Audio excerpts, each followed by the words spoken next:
So this is with slow mode. Jesus, I might have to slow it down even more next month.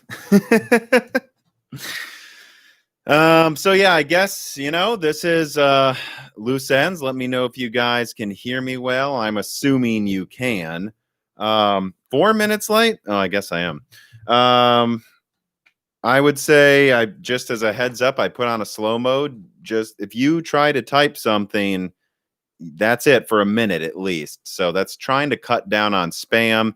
If I see you ask the same question 10 million times, I might just ban you from asking questions. Everyone's got to, have a chance to talk here. So, all right, let's see. I can see the Discord people over there separately. I try to get to everyone as much as possible. For those who don't know how Loose Ends works, I do this either within the week before the end of the month or the week after the end of the month, depending on my schedule and honestly just when it makes sense, right? Like if I do a big RDNA 2 video, or I know I'm going to, why would I do Loose Ends before I do a giant video? I think you guys would want to ask questions after the video. But what I do is I go through reader mail questions, things that I've talked about this month, and then I get into the live chat questions. So if you're gonna, I try to get to as many questions as I can. There's a lot of them scrolling by, and I just kind of answer the ones I want. If you tip me, it's more likely I'll see your question, but save the tipped questions for about 30 minutes from now, because I go through patron questions and loose ends first. So I just don't want you to tip, and then sometimes YouTube deletes a tipped question before I get to it. And I just want to avoid that. I see I've gotten some decently large tips already. One for the dog. I wonder where she is. Reese. Reese. I guess if you gave me a big tip, I should at least show you the dog. Here, Reese, dog. Up. There she is. All right, but let us get into it. Let's stop dilly-dallying. Let's stop wasting time. Save your tip questions for when I tell you it's open. And let's just get into the intro. So the intro is just kind of a warm-up, going through the games I've been playing, which actually I've been playing quite a lot of games on Xbox Game Pass this month. God, what did we play? Grounded, which honestly I can't really recommend Grounded in its current state. Sorry, like it just doesn't work that well. State of Decay 2 is exactly what I expected. It's fun. It's not spectacular. If you didn't have Game Pass, that's a good $15 game. It's fun to play with friends too, as long as some people don't care about progress. Borderlands 3. I think I'm almost Borderlands out. I think I played Borderlands 3 for like 400 hours or something. And then Gears of War. So I never had played Gears of War 4 yet. And me and Dan started playing through it in co-op. Reese, get the heck out of here. Go. I pet you. Go away. And I gotta say, Gears of War 4, what happened? Like, it was like a rated T game with the same robots jumping out of airplanes for it was terrible. Honestly, that's all I'm gonna say. Gears of War 1. I don't know if it aged that well, but it was good the year it came out. I gotta say, Gears of War 4 was. It's not a. I don't think it's a good game, guys. I really don't think it is. Like, I was actually blown away that it got a Metacritic above an 80 because it was just so mediocre. But I don't know. I mean, honestly, at a certain point playing Gears of War 4, me and Dan started getting mad every time we saw an airplane fly over. We're like, really? Another airplane dropping Pokeballs of the same 4 fucking robots. Really? Again? The same 4 robots. Again. I don't know. The best part of Gears of War 4 was the prologue where you were fighting the Locust. So that's all I'm going to say about that. Yeah. Let us see here. All right, so let's get into the reader mails, shall we? The first one is kind of a more goofy one, and it's by Ryan for the win. He asks, "Hey, Tom, thanks for everything you do for us." Well, I mean, thank you guys for watching my content. He says, "Just mainly wondering what your plans are when you hit 100,000 YouTube subs." I mean, honestly, guys, I was planning on doing a celebration at like 50,000, 64,000, 86,000 for x86, and now we're almost to 100. I don't know that I'm going to do celebrations anytime soon. And the reason is it's just, I don't, right? I'm working on a follow-up RDNA 2 video. I'm working on an APU update video. I'm actually working on an Intel DG2 GPU video that I think could be very interesting, kind of a blind spot. You know, no one's paying attention to Intel right now. I'm working on a couple other Intel CPU roadmap videos. I'm sure I'll do another Xbox or PlayStation or, let's be honest, both video. And so the problem with having a celebration is it's like, when I do a broken silicon, I'm recording with another guest tomorrow. It has to come out hopefully by Wednesday. Then we have a die shrink coming out for patrons Friday, and there will probably be some video this week. I just never had time to sit still. But what I will say is that when we have hit 100,000, which I was almost hoping would happen for this live stream so we could just celebrate now, you know, I'll definitely mention it with Dan on Broken Silicon and on the loose ends that it happens. So the next loose ends, let's be honest, that'll probably be the 100,000 celebration, or hopefully 110,000. You know, who knows? It's all up to you guys. And I guess I will plug that before I get into the more serious questions. I think we're at 97,000 subs right now. I mean, if everyone watched this subscribed, we'd go over to 100,000 today. So please check that you've subscribed, share it with your friends. Come on, let's get to 100,000, everybody. Let's see how far we can go. Anyways, let me get into the reader mails that aren't, you know, kind of off subject. So 7-minute mark timestamp. Tiger Lake and CPU oriented questions. I guess let's talk about Tiger Lake very briefly. I know you guys don't care nearly as much about that as you do other things. But I mean, Tiger Lake came out this month, guys, and no one's talking about it. And I think the way I would summarize Intel Tiger Lake is, here, let me mute this Discord here. That's definitely loud. Mute. Here we go. Tiger Lake is what I would say is comparable to upper mid-range Renoir. That is it's more nuanced than that. It is overall better than that, actually. But if like someone just asked me, Tom, you have to tell me in one sentence how good Tiger Lake is, I would say it's as good as mid-range Renoir. That's all I can say. And here's why. Graphically, can it outperform top Renoir? Yes, but only by 10 to 20%, and only when you're allowing Tiger Lake to use over 28 watts for the most part. 15 watt to 15 watt in the benchmarks I saw, Renoir tended to slightly outperform Tiger Lake in the 15 watt TDP range. And with that in mind, then that's a lot of laptops that it isn't better than Renoir, and its CPU performance is a lot lower because it only has 4 cores. Now, maybe each core is a little better than Renoir, but yeah, it's all I can really say then. So in other words, Intel's not in this, you know, it was way worse before Tiger Lake came out. We had a situation where basically even cut down 6-core or 8-core, 8-thread Renoir was crushing Intel's best most of the time while using far less energy. At this point, Tiger Lake is a decent option. If there was a laptop and it had Tiger Lake in like a 1650 Ti Max Q, it's not bad. It will run games even though it just has 4 cores. It's the strongest 4 cores you've ever seen Intel make. But it's hasn't even caught up to Renoir, and I know they've got Lucian, Cezanne, Van Gogh, which Van Gogh could make a mockery of low-end Tiger Lake. It's just not good, not good. So that's all I can really say about that. Some reader mails about Tiger Lake. Griff Dilla Griff says, so much is happening on the PC hardware side right now that there will be a huge leap in performance for laptop in its wake, and not just gaming laptops, but CPU-only work machines like Lenovo and Ultrabooks. Yeah, I mean, having Renoir or Tiger Lake as the bare minimum is going to at least make non-gaming laptops pretty much able to run most games. Is it possible that we will see more AMD-powered laptops? And when do you see these new generations of Intel AMD laptops coming out? Which, yeah, I did a giant video on this thing of like the great laptop war between Intel and AMD next year that will allow us to play AAA games and, you know, almost pocket-sized laptops. I think that could happen by the end of next year. I haven't changed my opinion on that. What I would say is, will we see more AMD-powered laptops? I think obviously. I do. I think obviously we will.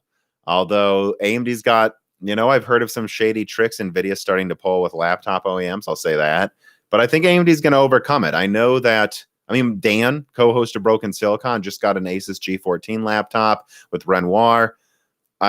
He loves it. And I know from talking to some people that the G14s are selling like crazy. So Nvidia can try to do what they want. Renoir is selling like hotcakes. And I think once they get RDNA 2 discrete GPUs paired with Renoir and Cezanne and Lucian and Van Gogh and Rembrandt, I mean, there's so many of these names, right? That they just won't be able to ignore it. And the only other thing I would add to this question is that, yeah, it's going to keep accelerating. 8-core Tiger Lake's coming, and I do think 8-core, if you give it 8 cores, Tiger Lakes could be excellent gaming notebooks with a discrete graphics card. Those will be competing with Cezanne. I do think early to mid next year, we're going to have some gaming laptops that will make you question if you really need a desktop anymore.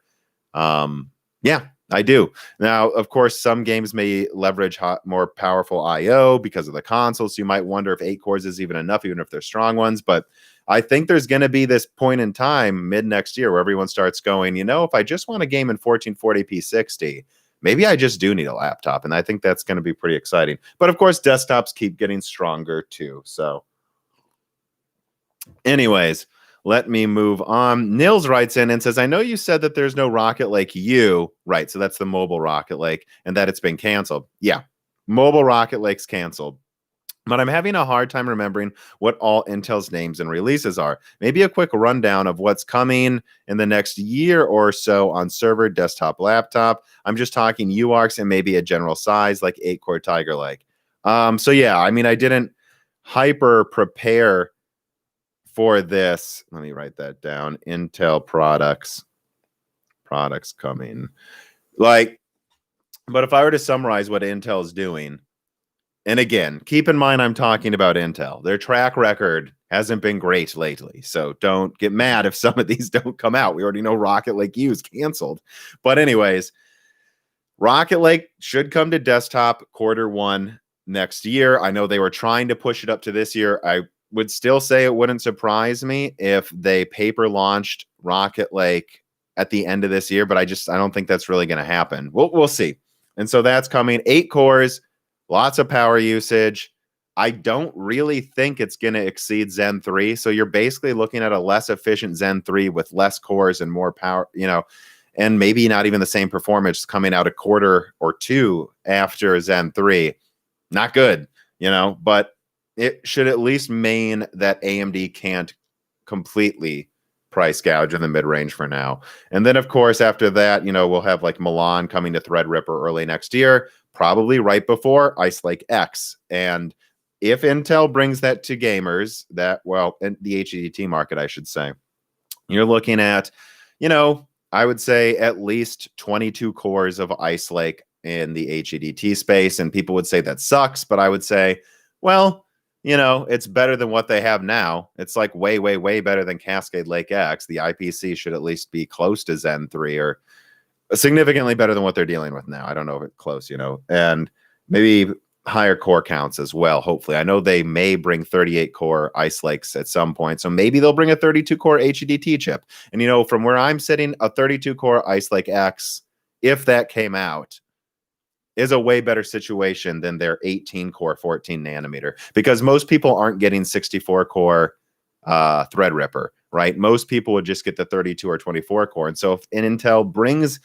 an Ice Lake X up to those core counts, at least we have some competition for the majority of the HDT chips. But it's still not going to be that great. It's not really going to change the situation where AMD is just curb stomping Intel and HDT. And let's remember, who knows, Ice Lake X could get canceled, but I hope it doesn't. And then after that, we have before that, probably Tiger Lake H with 8 cores on laptop. I don't believe that's coming to desktop.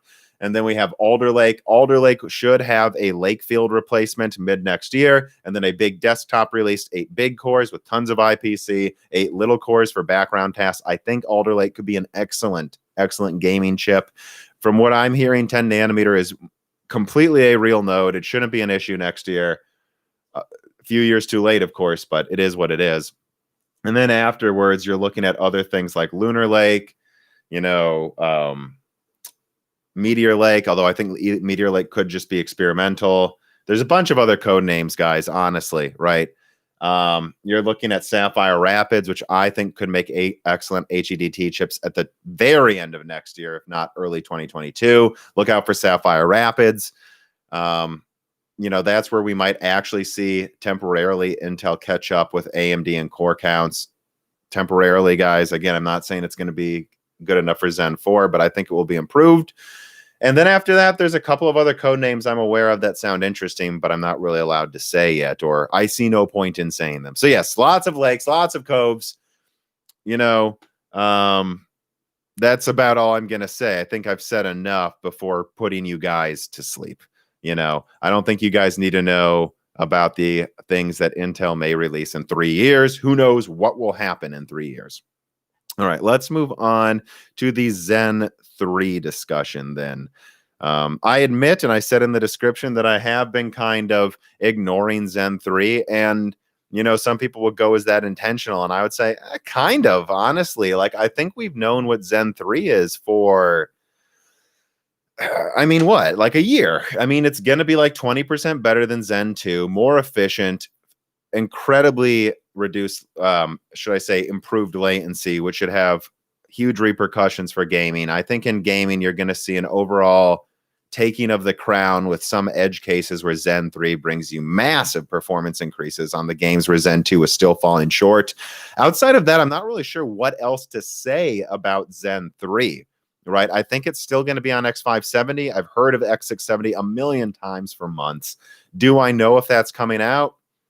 I keep getting it is, it isn't, it is, it isn't. I don't think it will at launch, but if it does, just know that I don't think it's going to be this massive overhaul. I think it's going to be like an extra few PCIe lanes and a few extra features. I think X570 is fine, especially with how cheap some of them are getting. So, I guess that's, is there really anything else to say, right, about Zen 3? Let's get to the reader mails, though. Maybe there are.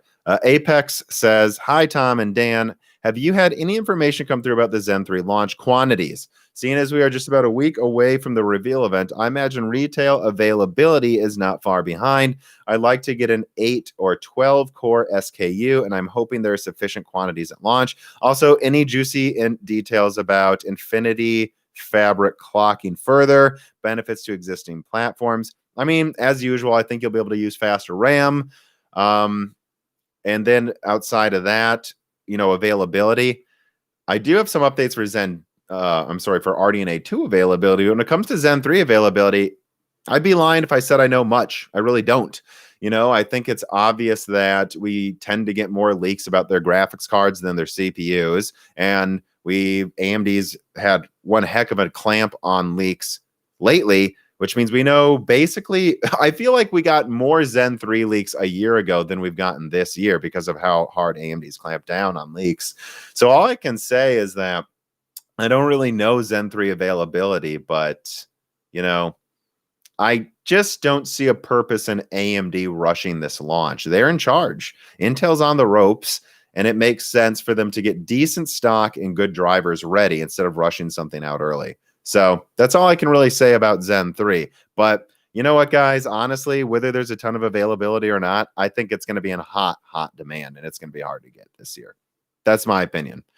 Okay, let me continue down here. All right, RDNA 2. So we're at 19 minutes. Let's see.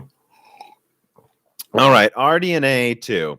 Matthew Amel writes in and says, when referring to RDNA 2 as XX% faster than a 2080 Ti, can you clarify this in is this rasterization only, or does this include ray tracing performance? Do we expect RDNA 2 to have near parity with a 3080 in ray tracing as well? Can you clarify what your expectations are? And again, guys, remember to save your tipped questions for later. I can't promise I'll get to any you send before I'm done with the reader mail.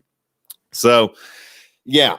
I did actually double check some things I've said in the past to make sure, but and I have I got to tell you guys in the Discord, the speculation about RDNA 2 is rampant. Despite me putting out a video saying what it is, it just seems like people cannot stop obsessing over RDNA 2, which I find hilarious.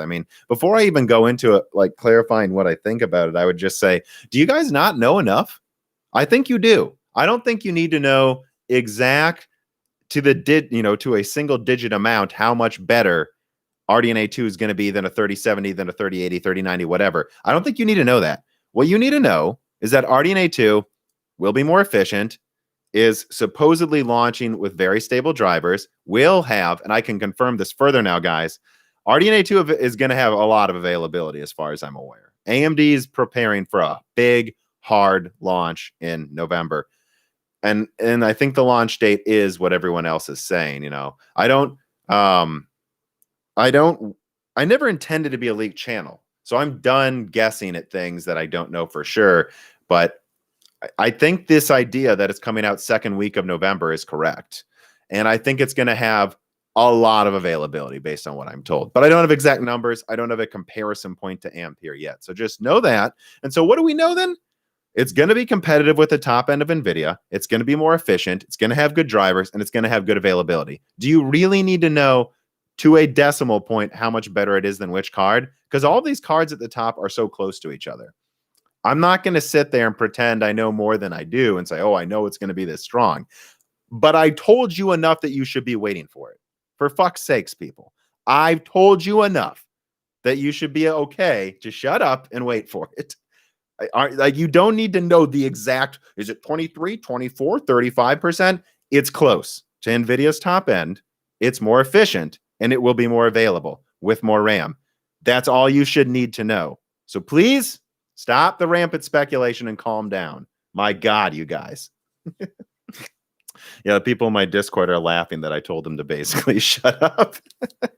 I get you guys are excited, though, especially after how underwhelming Ampere ended up being in certain ways. But anyways, let me clarify exactly what I think about RDNA 2, because I've seen some people saying, frankly, bullshit that I never said as usual.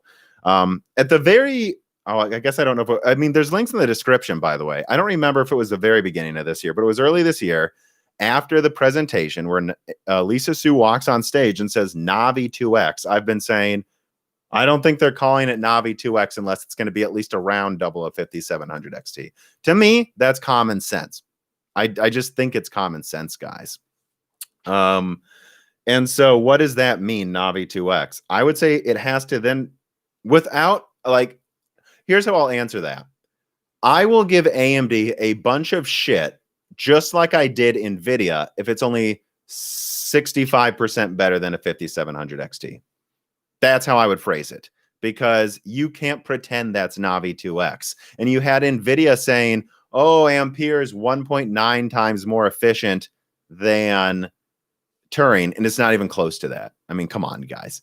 So when I hear Navi 2X, I would expect at least 80% better than the 5700 XT. And let's be honest, it should be at least 90% or more. There should be games where it's double. So that's what I've always said. However, I did kind of screw up some math early this year when I said that means 50% better than a 2080 Ti, because I looked at, I believe I looked at the average tech power up performance of the 2080 Ti over the 5700 XT, which isn't good because it is bottlenecked in 1080p by the CPU. So what I would really say then is double the 5700 XT is probably at least, if we're being honest, 20 to 40% better than the 5700 XT. And I think that is a reasonable expectation. And I said the same thing in the next 2 years of graphics. I said, I know they've gotten some samples to 40% better than a 2080 Ti, although I was doubting they would get the top model that good.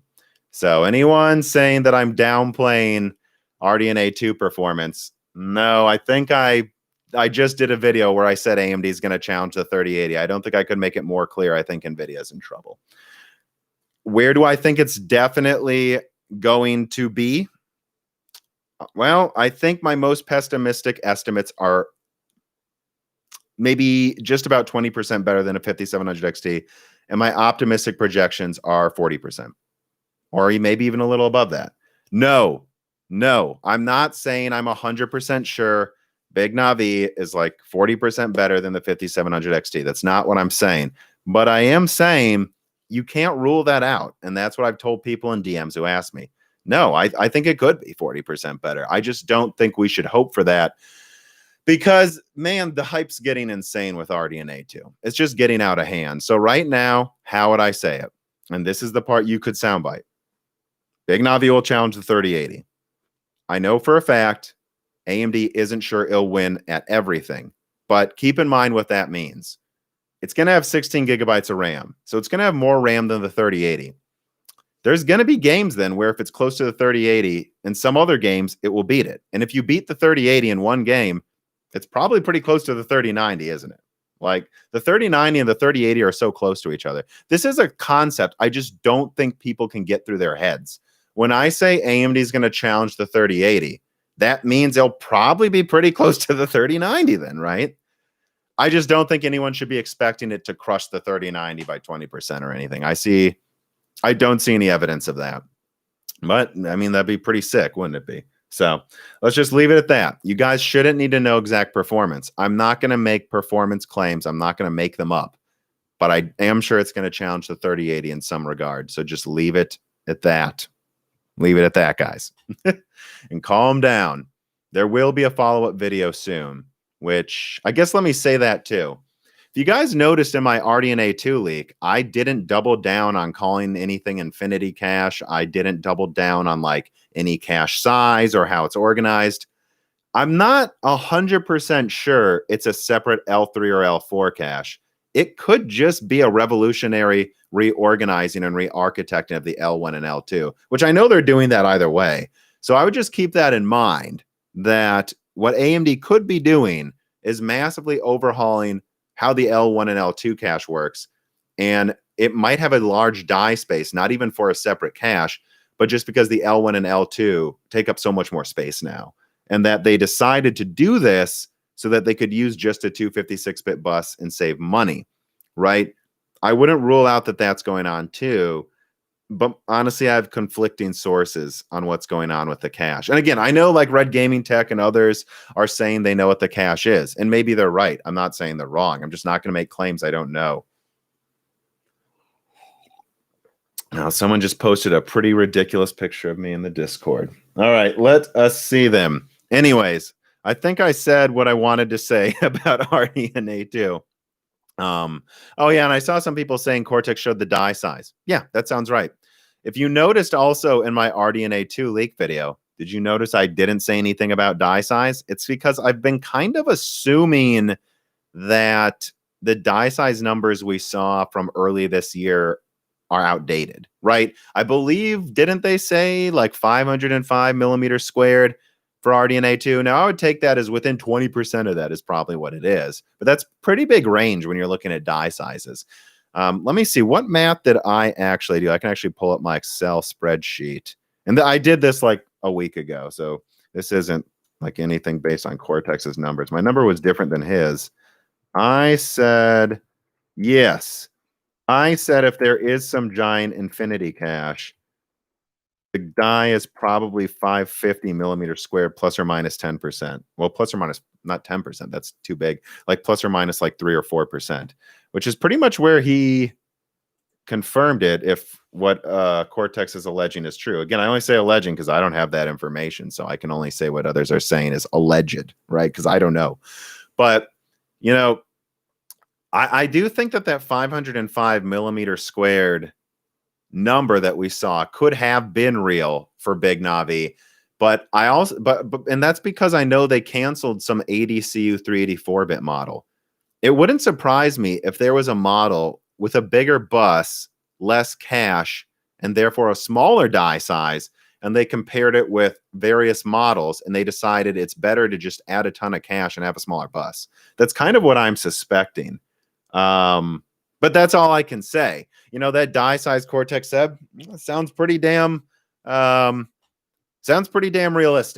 you know. And if you ask me, it doesn't look like a die size that's not competing in the top end, as I've been saying this entire year. So I guess let's just leave it at that. You know, I don't know why people, I really just think the 256-bit bus got so many people to get in their heads there's no way that can compete, despite AMD taking the performance crown with a 256-bit bus.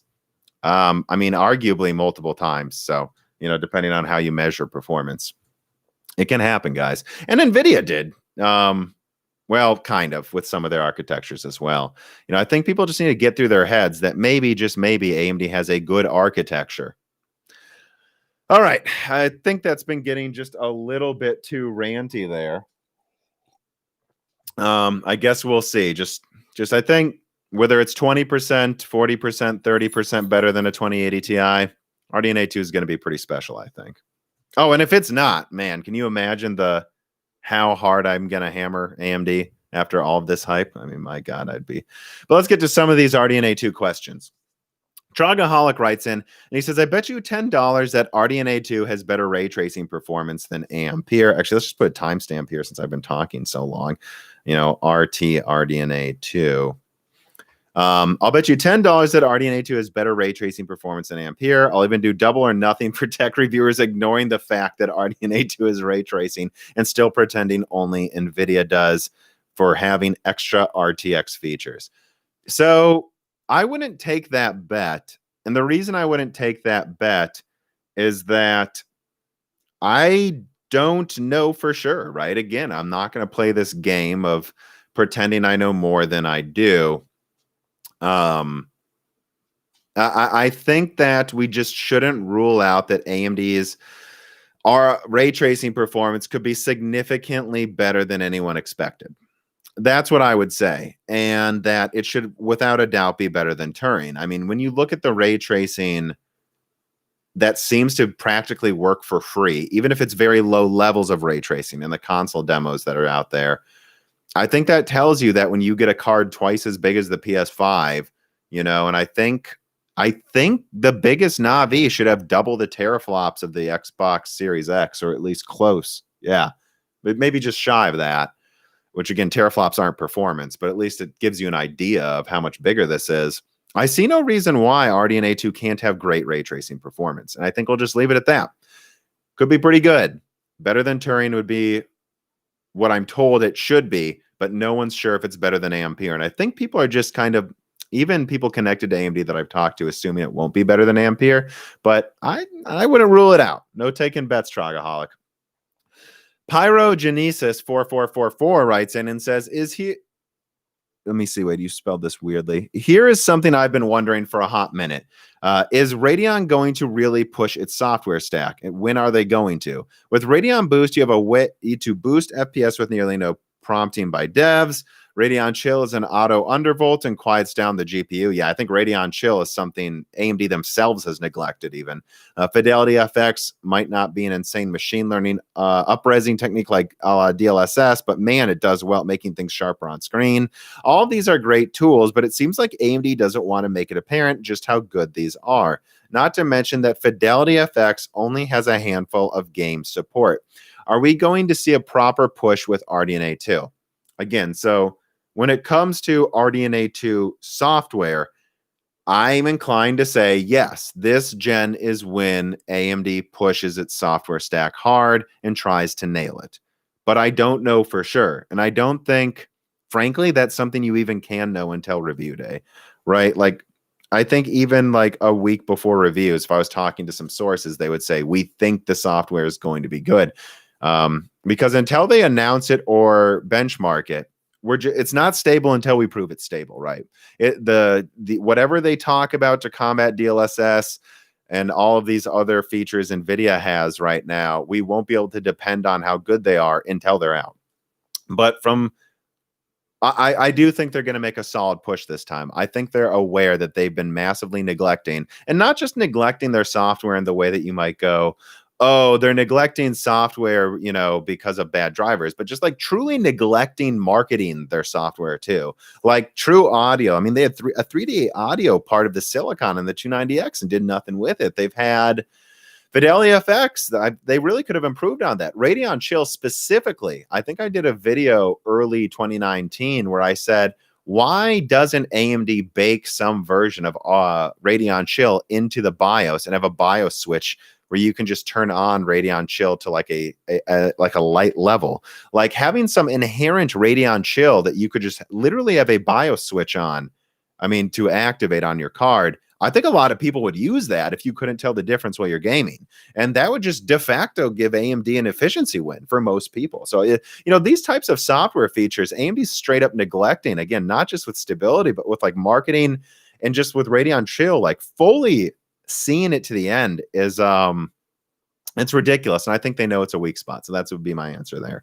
Anyways, without rambling, Rory the dog writes in and says, what do you think the overclocking capabilities of RDNA 2 will look like? I'd love to be able to push the power up to Ampere levels of inefficiency with RDNA 2. With Zen 2 being pushed so close to the limit of the box, though, I'm skeptical RDNA 2 will have much headroom either, at least in terms of actual performance games. Is it incorrect to assume that just because they're on the same node, they will have comparable yields and binning to Zen 2? Also, just want to say you do some incredible work. Keep it up. Thanks, Rory. So when it comes to RDNA 2 overclocking, what I would say is I'm pretty damn confident. I had a couple sources saying Navi 22 clocks above the PS5. One source saying probably to 2.4 gigahertz. And then I talked to Not an Apple fan as well, and he was like, he couldn't have been more sure that it's clocking to 2.3, 2.4 gigahertz.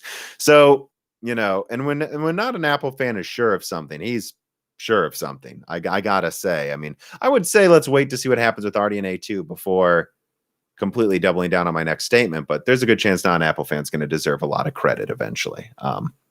Anyways, though, give him a shout out there. So, I have multiple sources, including a discussion with Not an Apple fan saying these high clock speeds on Navi 22. So if Navi 22 is going to 2.4 gigahertz, and then Navi 21 is expected to be about 2.2 gigahertz at stock, I would assume you can overclock Navi 21 by 10%. But I don't know for sure, and that's my honest answer, right? I just think that you're going to get higher power consumption if you do that. Having said that, though, I know one of the professional cards, at least initially, was targeting 250 watts, and it's the top die.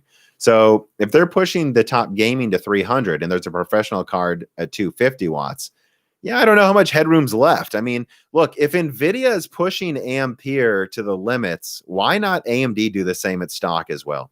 Honestly. So that's the one thing I would say about not being sure about overclocking is why AMD might as well push these things until unless it goes over 320 watts. I just think that's stupid, So do I expect good overclocking? Oh, I expect it to be better than Ampere because it doesn't overclock at all, which again, I guess that I got that wrong. It's just so disappointing, but we just can't say for sure, considering I think it's common sense for AMD to push their cards hard out of the box.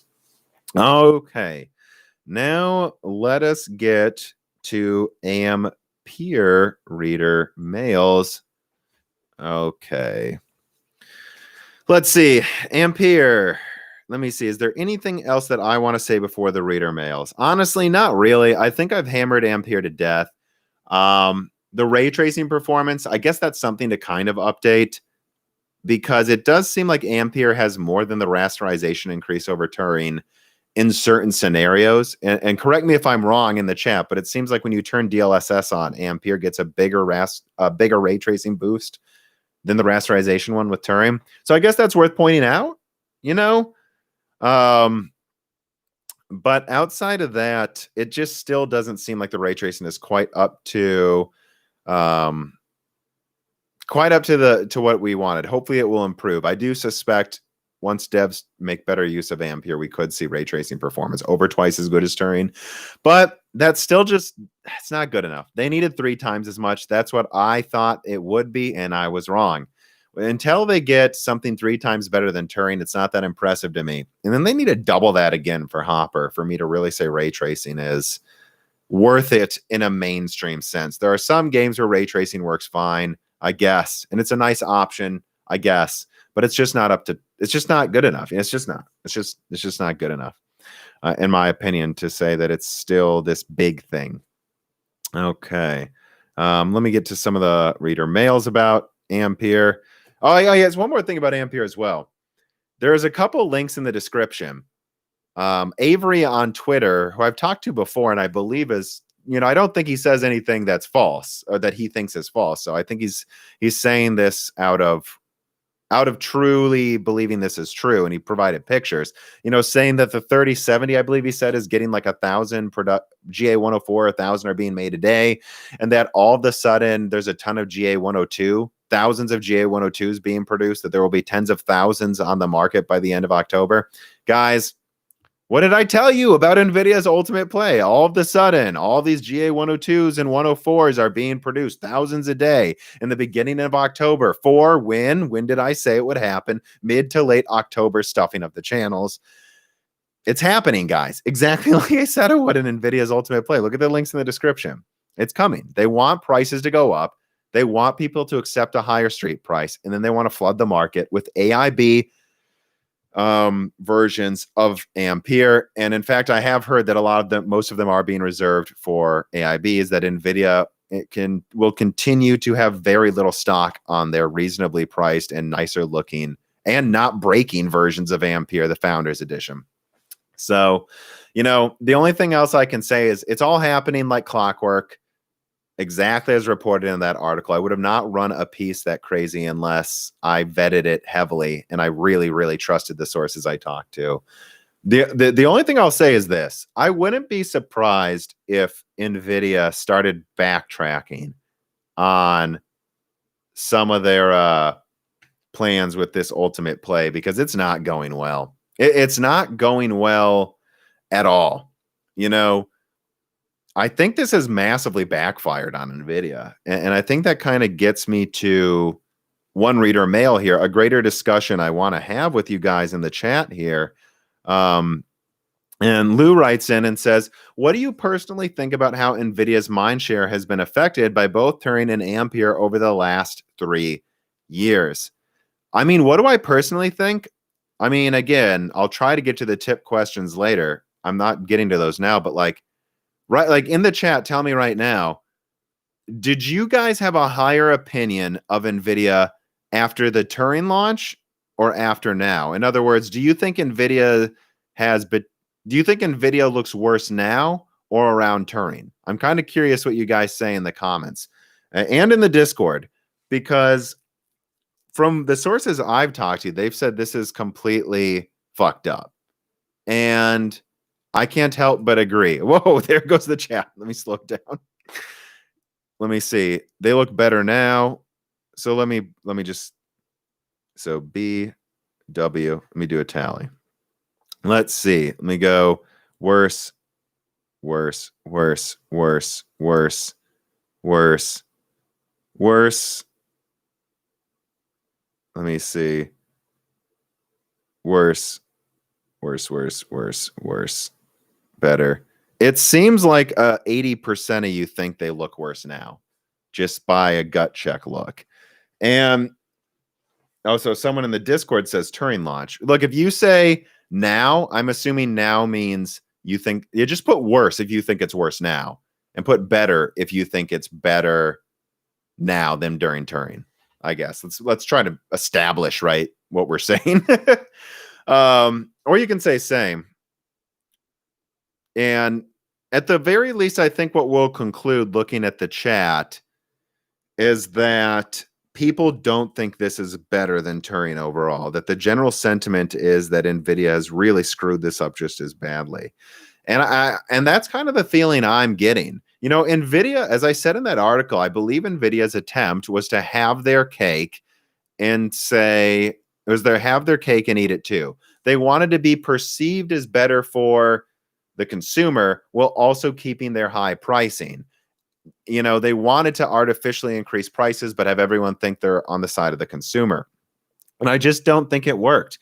And so when people say consumers are stupid, I go, I don't think they are.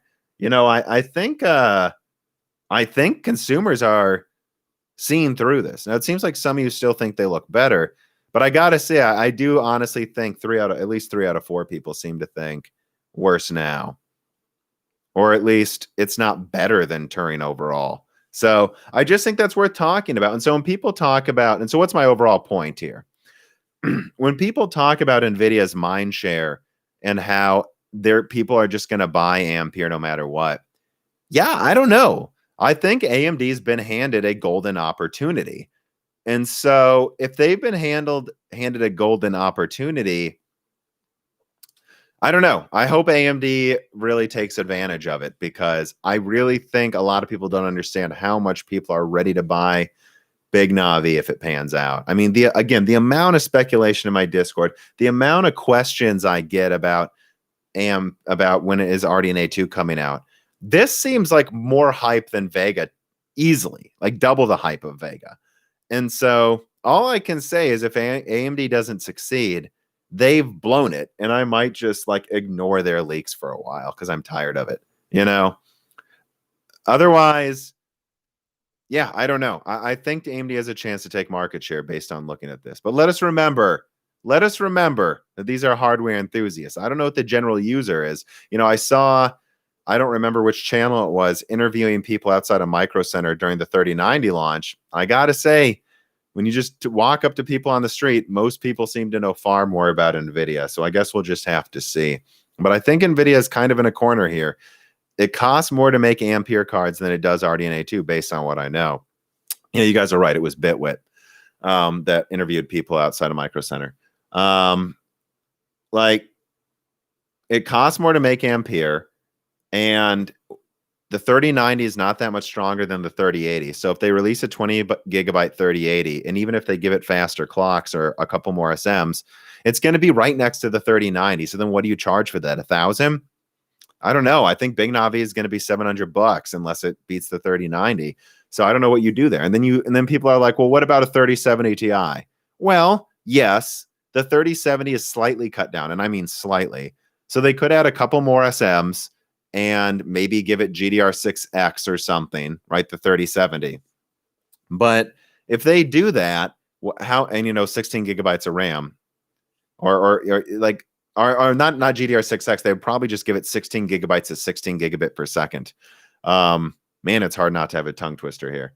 So yeah, they could make the 3070 Ti have double the RAM of the 3070 and be probably like 10% better. But then what do you charge for it, right? You're adding like another $50 or $50 to $70 of RAM. So what are you going to charge? $600? So now it's almost the cost of a 3080, and it has more RAM than a 3080. And it's, I don't know. There's not a lot of room in NVIDIA's product stack for more products. And that's why, I don't think they want to release TIs. I think they just want to call it a 3070 16 gigabyte, but I don't know. So that's just something to point out too. I'm starting to ramble though. So let's get into the reader mails to get me back on track. Michael Costa writes in and says, now that AMD has gotten their memory bandwidth in line with Nvidia and can compete with cards that cost less, what kind of things would an Nvidia representative tell prospective stockholders in order to downplay another lost advantage? I think Nvidia would just tell stockholders what they keep telling them. We have the best ray tracing. We have the best features. I mean, they're going to tell them what they're telling them now. I mean, NVIDIA straight up lied about Ampere performance. It's not double the 2080. It's not 80% better than the 2080. It's like 65 to 70% better than the 2080, the 3080 is. So they're just going to tell investors the same lies they've been telling the public and hope they don't notice. Honestly, like that's my answer. Now, if they notice and they're like, oh, it seems like AMD is the same performance, uses less energy, and they're selling their cards at a more reasonable price, I think Nvidia would just say our software is better and start hyping up other features. I don't know. That's why AMD needs to have a solid software stack so they can't do that and then actually market it. Gila Spit writes in and says, do you think the reason Nvidia gave for the delay in the 3070 launch is legitimate, or are they trying to pull something else by delaying to take sales from AMD? I had one person suggest to me a pretty crazy idea. What if Nvidia's delaying the 3070 to make AIBs pull focus away from launching RDNA 2 cards? That is a thing that they could be doing. No, I think they delayed the 3070 so they can make a last minute debate price adjustment if they want to. I think there's a chance. I don't think they can drop the price of the 3080 much, guys. But I think they could drop the price by, if they want to sell the cards at cost, I guess they could drop it to 600 or something. That would be selling at cost for most IIBs, though. I'm telling you, it would be. I know that's ridiculous, but it's, you guys, the PCB, the capacitors, the overall board to power that power hungry Ampere die, it's really expensive, really expensive. The coolers are really expensive. So the overall bill of materials is like $600 to make a 3080 AIB. So, you know, I think they could drop the price to 650 or 600 if they wanted to, I guess, but that's the lowest they're going. And I think they're considering dropping the 3070 to 400 and launching a 3070 Ti 16 gigabyte for 500, 550. And so I think that might be why they delay the 3070 release, so that they can have a day to decide if they want to sell the 3070 for less. That's honestly what I think. But there are other things you could suggest Nvidia is doing for sure. Eric Anders Nielsen writes in and says, how soon do you think RTX IO will actually be functional and or make a difference in game performance? And will AMD have anything to compete? Alternatively, will Windows Direct Storage coming sometime soon mean that you don't need specialized hardware to get that functionality? So I think the important thing to understand about, let me put a timestamp for this as well.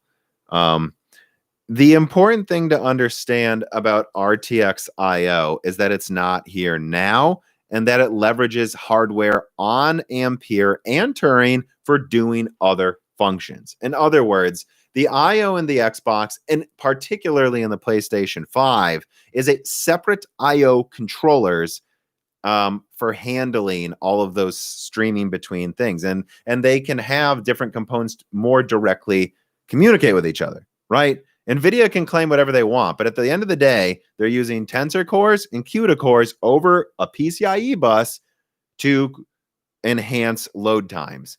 What the PlayStation 5 does, for example, is has dedicated pipelines between components that don't have to consult the CPU and have dedicated IO controllers for keeping everything flowing smoothly. That's something that physically cannot be done by Ampere. It's all going over the same PCIe bus, okay? And it is using the tensor cores. So I believe RTX IO, and I actually did talk to a developer about this. He said, actually, RTX IO is about as best as you can get. It might, without having dedicated hardware similar to the consoles, that RTX IO actually might allow NVIDIA to compete with the load times if you have like a 10 gigabyte per second SSD that the PlayStation 5 has eventually. Of course, those SSDs aren't really out now for less than a few grand, you know, but he says, no, RTX IO can make you load things faster, but that you're never going to be able to stream in assets at the same time as doing ray tracing and DLSS, because the tensor cores are busy doing ray tracing and DLSS. So I think RTX IO is something to enhance load times if you have a really fast SSD in a year from now, but you're not going to be enhancing streaming assets while doing ray tracing and DLSS, because that's impossible because the hardware is busy rendering. So it's not the same as what the consoles are doing. And that's the best I can say to explain it, right? And I think I made it clear what I mean. You know, and the other thing is direct MI or whatever it is, direct storage with Microsoft is basically RTX IO is just a flashy name for kind of their iteration of that. And that's not out within a year, I don't think. It's not in any game. So the developers will need to add that. So it's not like it's there now either. You know, you got to keep that in mind. Sorry, I just saw some people speculating about Big Navi in the Discord. Anyways, let me get to the final reader mails. I have a couple labeled here in the consoles section. Christopher A. Butler writes in and said, was it odd that no Xbox Series X load time comparisons included external SSDs? No, it's not, because you can't get the same load times with an external drive. And in fact, you're never going to do the same streaming assets with an external drive because of latency. There's just more latency. I know you guys think it's like instant to travel across a USB bus, but no, when you're moving when you're talking about gigahertz here, millions of operations in a second. If you're doing millions of operations in a second, the extra distance matters. That's why you're not loading next-gen games off of an external drive. It matters that the SSD is communicating closer to the CPU. That matters. I have people in my Discord speculating that the RV22 is going to beat the 3080. No, fanboys. No. Oh, my God. Doesn't matter how good of news I say about RDNA 2, AMD fanboys are never happy. To a certain point, I feel like AMD fanboys want to be let down. Like, it's like what is going on? Yeah, now people are saying Navi 23 beating the 3090 Inver. I mean, sure. I mean, this is the problem with AMD fanboys is they set themselves up for disappointment. Let me continue with the reader mails. I have two more. Type 2501 writes in and says, with current gen GPU consoles more or less built with RT abilities, how long does it take for game studios to make RT the new norm for AAA titles? I mean, I think you're going to see low levels of RT in pretty much all AAA games by mid next year. I mean, you're going to see tons of launch games are already showing off ray tracing performance like Demon Souls. And I mean, Xbox has shown a couple, I think, honestly, it's mostly pre-rendered trailers with Xbox. I'm starting to like I think Assassin's Creed might have ray tracing or whatever. At least they showed that, but that was I don't know. No, that wasn't even gameplay, really, was it? I don't know. But at least on PlayStation, they showed with Spider-Man and Demon Souls low levels of ray tracing. It's low levels, but I think that's what's the standard is going to be over the next couple of years. Low levels of RT that looks cool, looks great, is noticeable, but doesn't crush your frame rates. And frankly, I'd rather have low levels of RT that works well than high levels of ray tracing that just makes cars in a war zone look like someone vomited chrome all over them. Like, I think that looks stupid, honestly. When I see ray tracing, just make it so mirrors actually have reflections. Makes it so lighting from a fireplace looks cool. Make it so if something is genuinely very shiny, it looks realistic. But I don't want chrome vomited all over everything, lowering my frame rates. And I don't think console developers are going to do that because they can't afford to. Nvidia can afford to crank up ray tracing because they can sell some people $2,000 cards. VI Pass writes in and says, with all the major releases this year, PS5, Xbox Series X and Series S, Quest 2, RDNA 2, Ampere, and Zen 3, there's quite a lot coming out this year. In the midst of overall production and logistical shortfalls, do you think the majority of people will actually have an opportunity to procure the products before the holidays? This seems like a perfect storm for the most hard-hit scalper holidays in tech history. Yeah, I mean, someone's got to do something about scalpers, honestly. And especially when it comes to PC hardware, at least when it comes to pre-ordering consoles, you can try to get on Best Buy or Amazon or Newegg and get your pre-order right away, and you'll get one. I was able to get one. But when it comes to hardware releases for do-it-yourself market, I just don't understand why PC gamers, why we accept this fucking ridiculousness. Like, every graphics card launch I've seen in my life is a scramble of ridiculousness and just, I tried to get up at 8 a.m. and I was pressing refresh. People pre-ordering consoles don't really have to deal with that as much. I don't understand why we tolerate this. Like, just let us open up pre-orders, AMD and Nvidia, and control the bots. Like, what is going on? I don't understand, Tom is swearing like a sailor today. No, I'm not. I've sworn way more before. And I'm sober, guys. I'm on coffee. I swear less, I think, when I'm drinking. This is me on caffeine. Okay, so that's all of the reader mail questions. Let me... we trolled Tom into sobriety. Someone just said, let me get some more coffee, and then I will get into the tip and live chat questions. All right, give me 1 minute to get a little more coffee.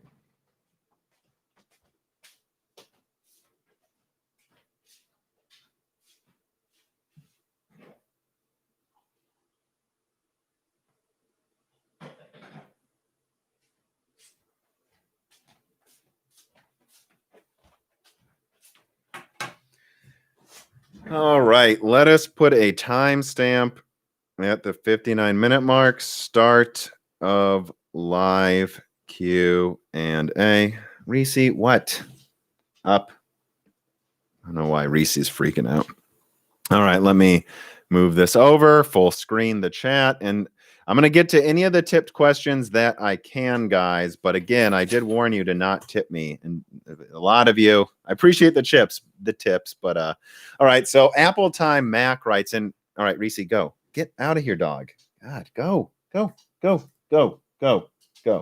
Be gone with ye. Don't look at me like that. Apple Time Mac writes in and says, I was thinking of doing an EVGA step up from my RTX 3080 to the 20 gigabyte model. Are we thinking that more SMs will be turned on or just straight VRAM? I think it depends on what NVIDIA thinks they have to do. I believe and I suspect that the 3080 20 gigabyte might have faster RAM and it will probably have the same SM count. But I don't see why they wouldn't enable a couple more SMs if they think it will help performance. I'm just not sure it will actually help performance.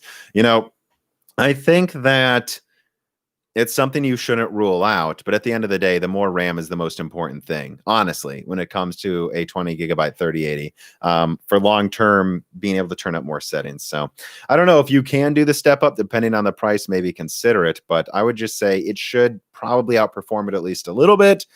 And I wouldn't rule out that it might have faster clocks and, RAM. All right, let me continue. Ultra Nerd Prime, right? I like that name. Writes in and says, do you think there will be a 5950X? Yes. Possibly a few months after the rest of Zen 3 on the mainstream platform, or is 16 cores going to HEDT only? No, I mean, I think I've seen that there's a 5950X. I think I literally have documentation that shows there is.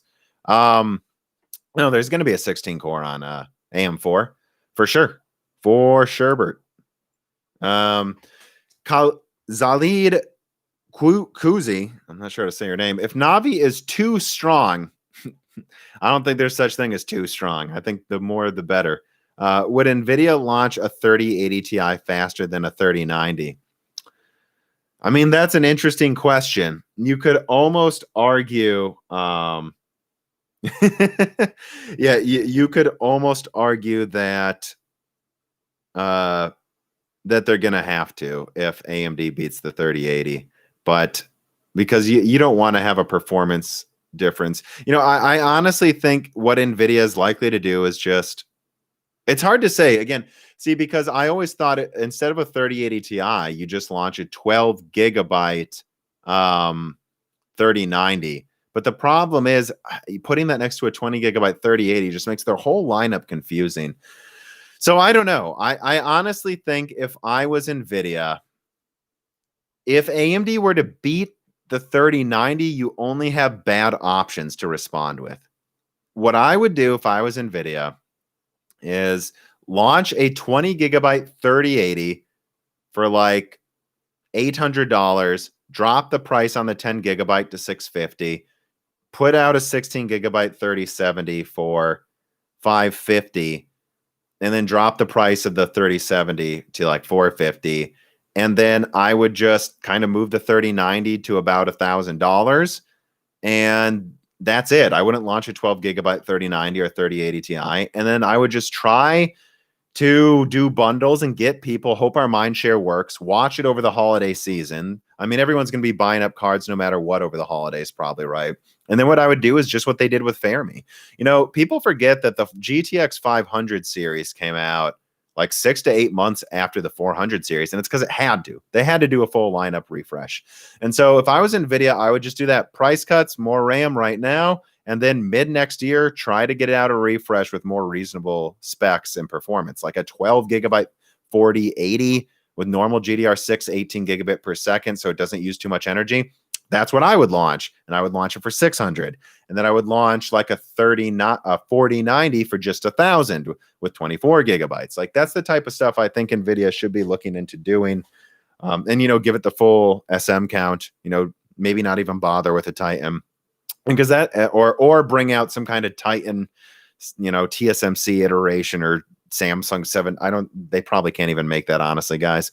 Try to bring out some special new Titan, kind of like what they did with Titan Volta above all of that, because that's really all they can do. I think their options, if things are really as dire as some people seem to think they could be. And again, I want to be clear. I'm trying to control the RDNA 2 hype. I just think AMD is going to be competitive at the top end. Do not write down they're going to beat everything like some people keep assuming they have to be. AMD has not finalized memory clocks as of 2 weeks ago. They're not sure yet, guys. But if AMD did beat everything, yeah, I think you just do price cuts, more RAM, and then try to launch an entirely new series summer 2021. Like, I think that's the best NVIDIA can do because you only got bad options. You got to make tough decisions. I think that's the best option. Okay. Let me see here. Someone in my Discord says GA103 die. Yeah, I don't know. Maybe they should make another die above it, probably. I mean, but then it used too much energy. I don't know. AMD has a real opportunity here. Yeah, I saw that giant flash in this. All right, so Lomans writes in and says, "Do you consider yourself an objective reviewer?" Well, I don't do that many reviews. First of all, you look extremely pro AMD from a mainstream perspective. Yeah, I keep saying this when I do write-ups of my videos for Broken Silicon. Moore's Law is dead. Controversial YouTuber for reporting facts in Nvidia's own numbers. Like, if I'm pro AMD because I average Nvidia's numbers and point out their line, then fuck it. You can call me pro AMD, but I'm not pro AMD. I'm just not the only one pretending to, I don't see what's going on here. All right. I'm not, I have a Nvidia Intel system right now. Wait, what's this here? I think Frank Azur just messaged me on Twitter. What? I'm sorry, guys. I don't want to get off subject here. I don't know. Oh, someone in my Discord just shared that. What's this? I don't know. Anyways, let me see. Anyways, though, so no, I don't think I'm pro AMD, despite an AMD person just messaging me on Twitter. I'm not pro AMD. I tried to get a 3090 at least to be able to review it. I buy the best product. And the fact of the matter is, right now, AMD makes the best CPUs. I think full stop. And that's just my opinion. I used a 6700K all the way through 2019. That means I didn't buy Zen 1. I didn't buy Zen Plus. And I only got Zen 2 because it was time to finally get some kind of a workstation CPU. So I'm not some guy who jumped on the AMD bandwagon. I use Skylake for its high refresh rate gaming capabilities for years, despite having a channel where the work I was doing could really have benefited from more cores. The idea that I'm like, and if Intel, and let's put it this way, if Sapphire Rapids crushes it, maybe I'll just get an HEDT system with that. But I'm just not afraid to point out the sketchy things Nvidia does, and that I think Intel is a complete waste of money. And I think that makes people think I'm an AMD fanboy when you have all these tech influencers, as not an Apple fan pointed out, shilling Nvidia nonstop. Comparatively, I would look like an AMD fanboy when you have these paid for videos all over the place. But the fact is, I'm just one of the only people not paid by Nvidia, it turns out. And it's just something, that's just the truth, So you can call me a fanboy if you want, but at the end of the day, I put links in the description. I show the math when I tell you guys my numbers. And so I don't know why I'm a fanboy if my math works. You do the math then and tell me if I lied, but I didn't. I did the math. So it's ridiculous to call me a fanboy for simply doing math correctly. Well, tech influencers just chill NVIDIA. Stephen Hart writes in and says, will RDNA 2 scale better than Ampere at 1440p and 1080p? I think so. I don't know so. NVIDIA's gains over Turing at lower resolution is shit. Yeah, I know. And that's something I didn't see coming. I always knew the performance increase for Ampere over Turing in 4K. I was told early this year that their gains below 4K weren't good, but I really, really underestimated how bad the scaling would be. Like, I thought 1440p would be like, I don't know. I just don't know what I thought. It just wasn't good enough, especially when there's so many games that were clearly not CPU bottlenecked. And so it's like, 1440p 120 should be more than doable on Ampere, but it kind of wasn't in some games, and that just blew me away. NVIDIA's gains over Turing at lower res. Let me see, what else did he say, though? So Stefan Hart also says, can RDNA 2 leverage NVMe Gen 4 SSDs like the PS5? I don't know. I would assume that they're going to have high bandwidth cache upgraded or something, but I don't know. I'm not going to, over speculate. I'm not sure, but I would assume so. I mean, why would they not? Don't forget to subscribe, guys. Almost to 100,000 subscribers. Let's see. 4K is a meme. I don't think it is. I don't think 4K is that hard to run in most games. Let me see. Did I miss any other questions? Probably. Oh, yep, I did. I missed a whole shit ton of questions. Good Lord. Good Lord. All right. I'm getting to as many of the questions as I can. Stefan Lardy writes in and says, do you think Big Navi will be better suited for 1440p or 4K? Well, I think the extra RAM over a 10 gigabyte 3080 makes it a better 4K option if it's even within 10% of the 3080. If it's only 20% better, let's say, which is my lower estimation over the 2080 Ti. If it's only 20% better, and that means the 3080 wins by like 7 to 10%, in 4K, I would still say take the 16 gigabyte card that uses less energy. And then in 1440p, that probably means it'd be a tie or AMD wins. So I think Big Navi sounds better, but we're just going to have to see. Eduardo Seralvo writes and says, when do you think games that need at least 8 cores to perform at above 60 FPS will consistently start showing up? Are they not right now? I mean, I guess they're not consistently showing up yet, but I mean, by late next year, they're going to be like, either you need like a 5.2 gigahertz 6 core, or you need at least 8 cores above, to easily do 60 FPS in most games. Like, I think that's just coming, right?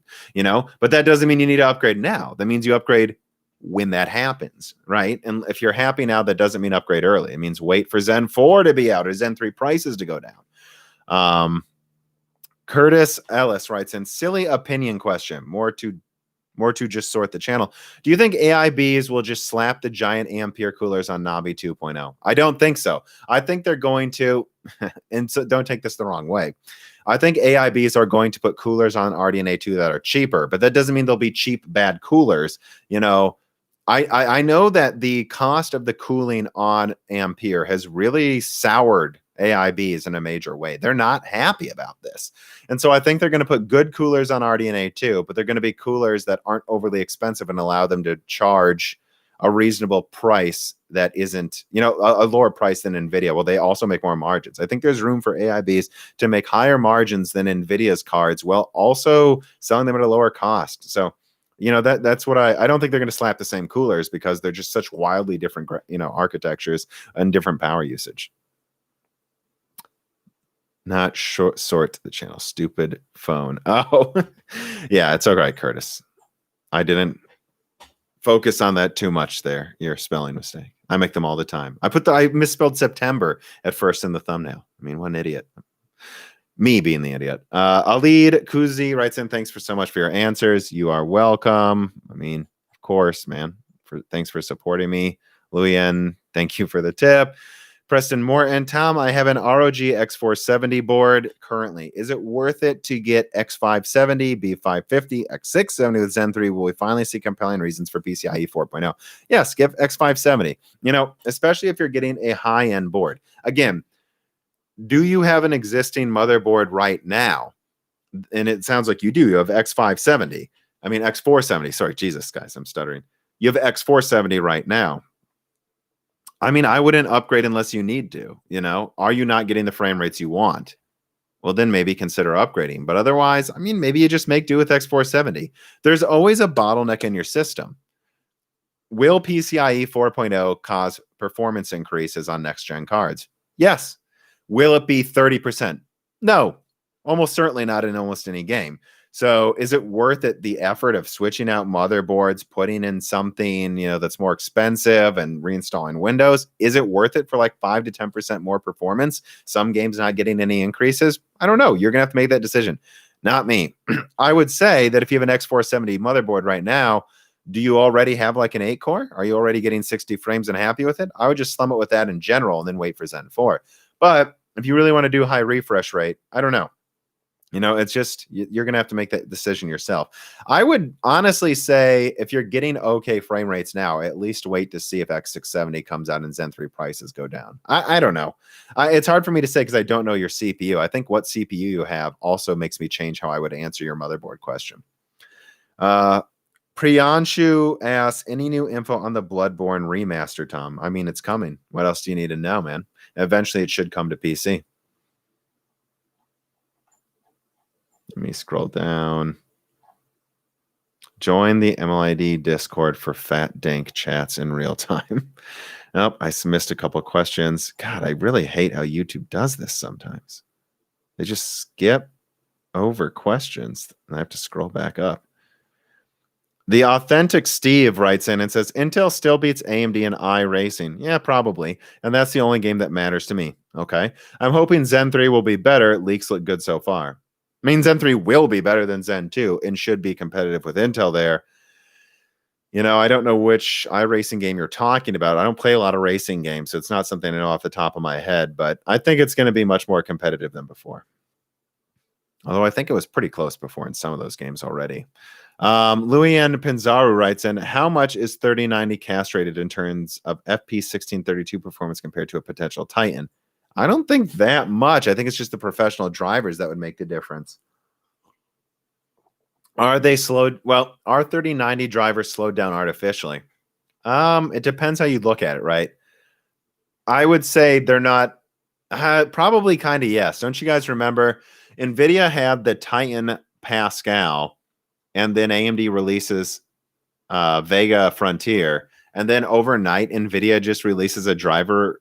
Well, not overnight, but like a week later or something, Nvidia releases some driver update that makes Titan Pascal vastly outperform the previous driver to compete with. So are they artificially slowed down? I mean, I think slowed down's the wrong way, but to put it, but kind of honestly, probably, yeah.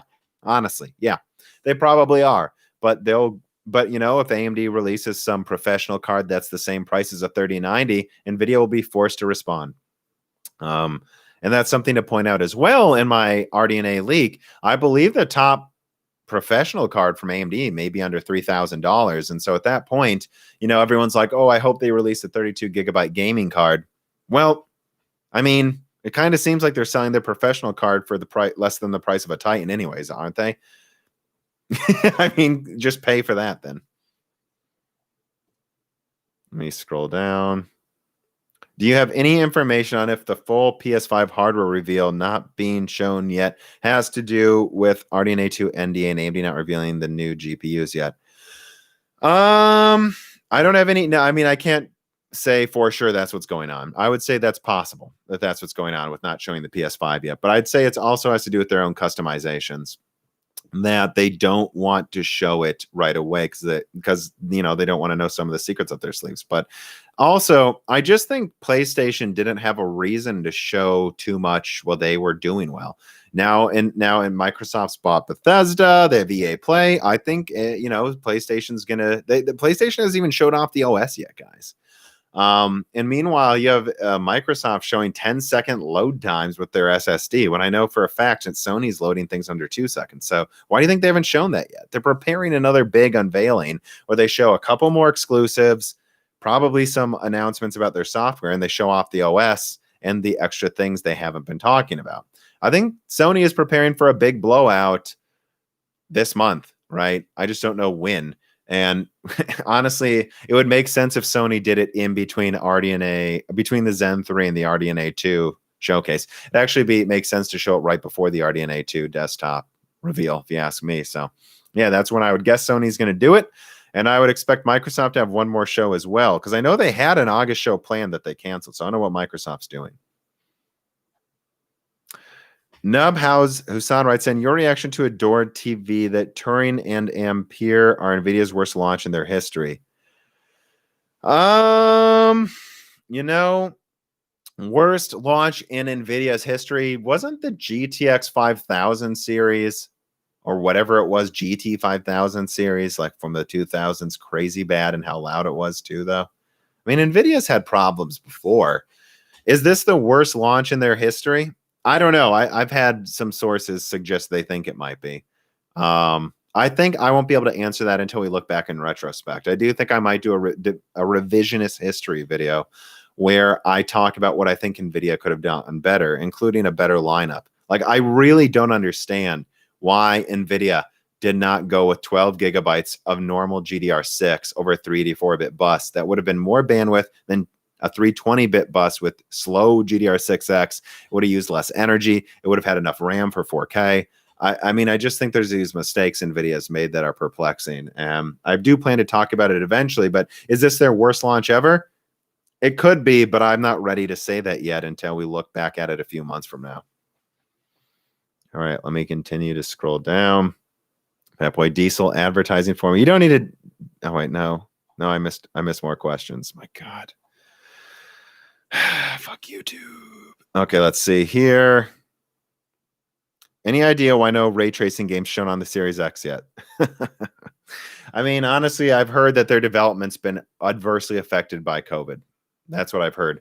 So why is Xbox not shown a lot of things? I don't know. You know, it seems a little disorganized to me, and anyone claiming otherwise is you know, I mean, it's just blind. Like, there's clearly some problems going on there. I mean, I've heard references to like all types of software launch issues, staff keeping some staff on before the Xbox launch. But I don't want to confirm any of it because I'm not 100% sure. You know, but it's like, why haven't they shown ray tracing games? Why haven't they shown a lot of things? I mean, I think that's one of the last questions you ask. Any more news on DG2? Yep, I might do a video on that soon. Lord Swaggity writes in, why is AMD's hardware streaming encoder so bad? I don't know, man. I don't have any answer. Anders Jewel Jensen writes in, if we assume the 6900 XT goes for 650 and is toe-to-toe with a 3080 at 4K, but scales more linearly with resolution, do you think that will be enough to sway even diehard NVIDIA fans? If there's a lot of availability, yes, because a lot of people can't even buy Ampere right now. Now, of course, Nvidia is going to flood the channels before RDNA 2 launches, but even diehard Nvidia fans, no. Diehard Nvidia fans, you said it yourself, die hard. They'll die for their brand, you know. So I don't think anything's swaying them. Just like I don't think no matter how good Ampere or Hopper is will sway the diehard AMD fanboys. Of course not. They're the diehard fanboys. And I think only Maxwell was bad enough to take away some AMD fans before. And I'm trying to think of when, you know, HD 4000 and 5000 series was probably when AMD was so much better than Fermi that it took some NVIDIA fans. That's how bad it has to get. And I don't think it's quite there. But I do think it'll be enough to get a lot of people on the sidelines. If AMD doesn't screw it up, which they like to do sometimes. RDNA, 90 to 95% performance of 3080, but 80% price. Maybe. We'll see.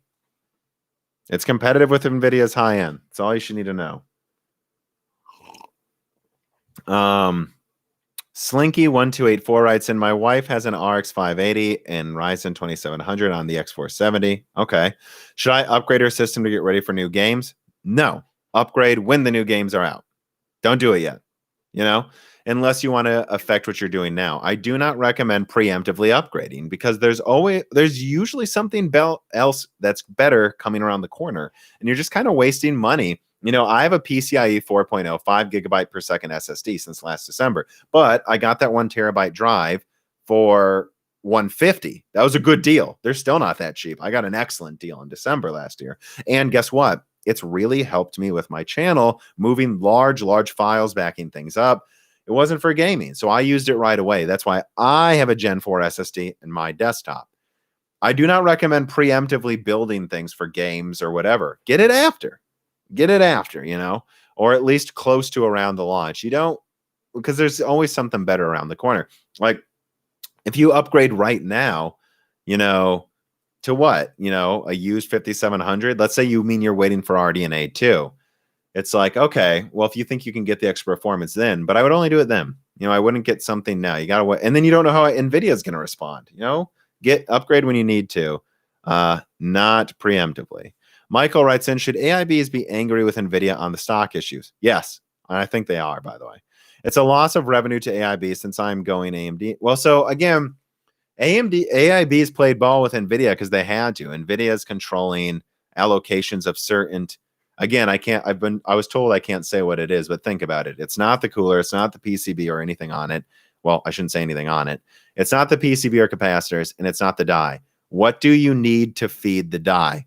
What chips do you need? That's what NVIDIA is using to control AIBs.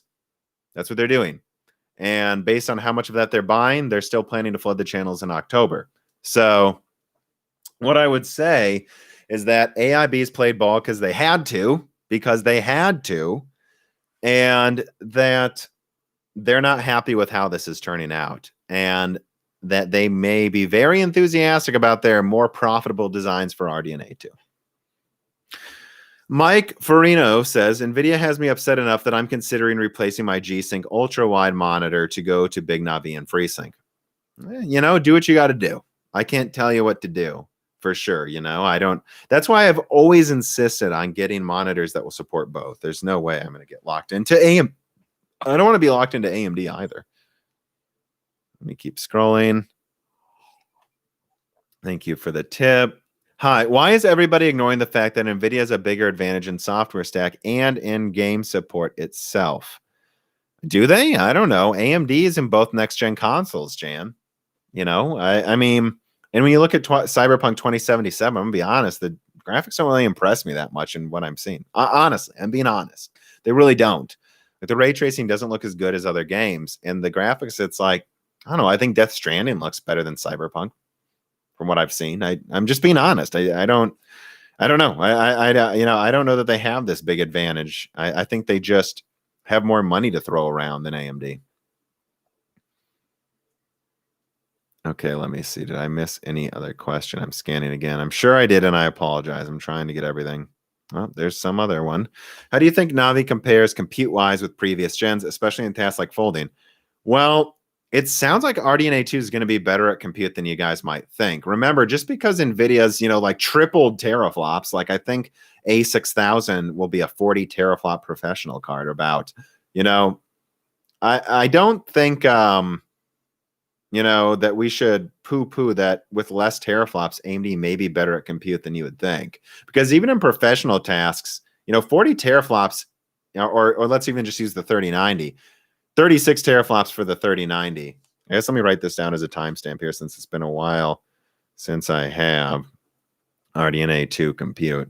I mean, if you think about it, the 3090 with 36 teraflops is almost triple the 13.5 teraflop 2080 Ti. Is it triple as good at compute? Not as far as I can tell. It's like double or something, right?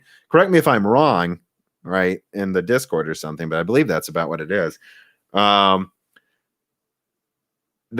at the end of the day, I mean, just because it's compute doesn't mean that Nvidia is even able to leverage all of their extra teraflops for that. Like, I know people know that Ampere is kind of wasting a lot of teraflops in gaming, but they're still not leveraging it linearly in compute. And so if AMD brings out like a 24 teraflop, let's say, I think at least a 22 teraflop card, I wouldn't rule out that it can at least even get pretty closer than you guys would think in some compute tasks. That's all I would say.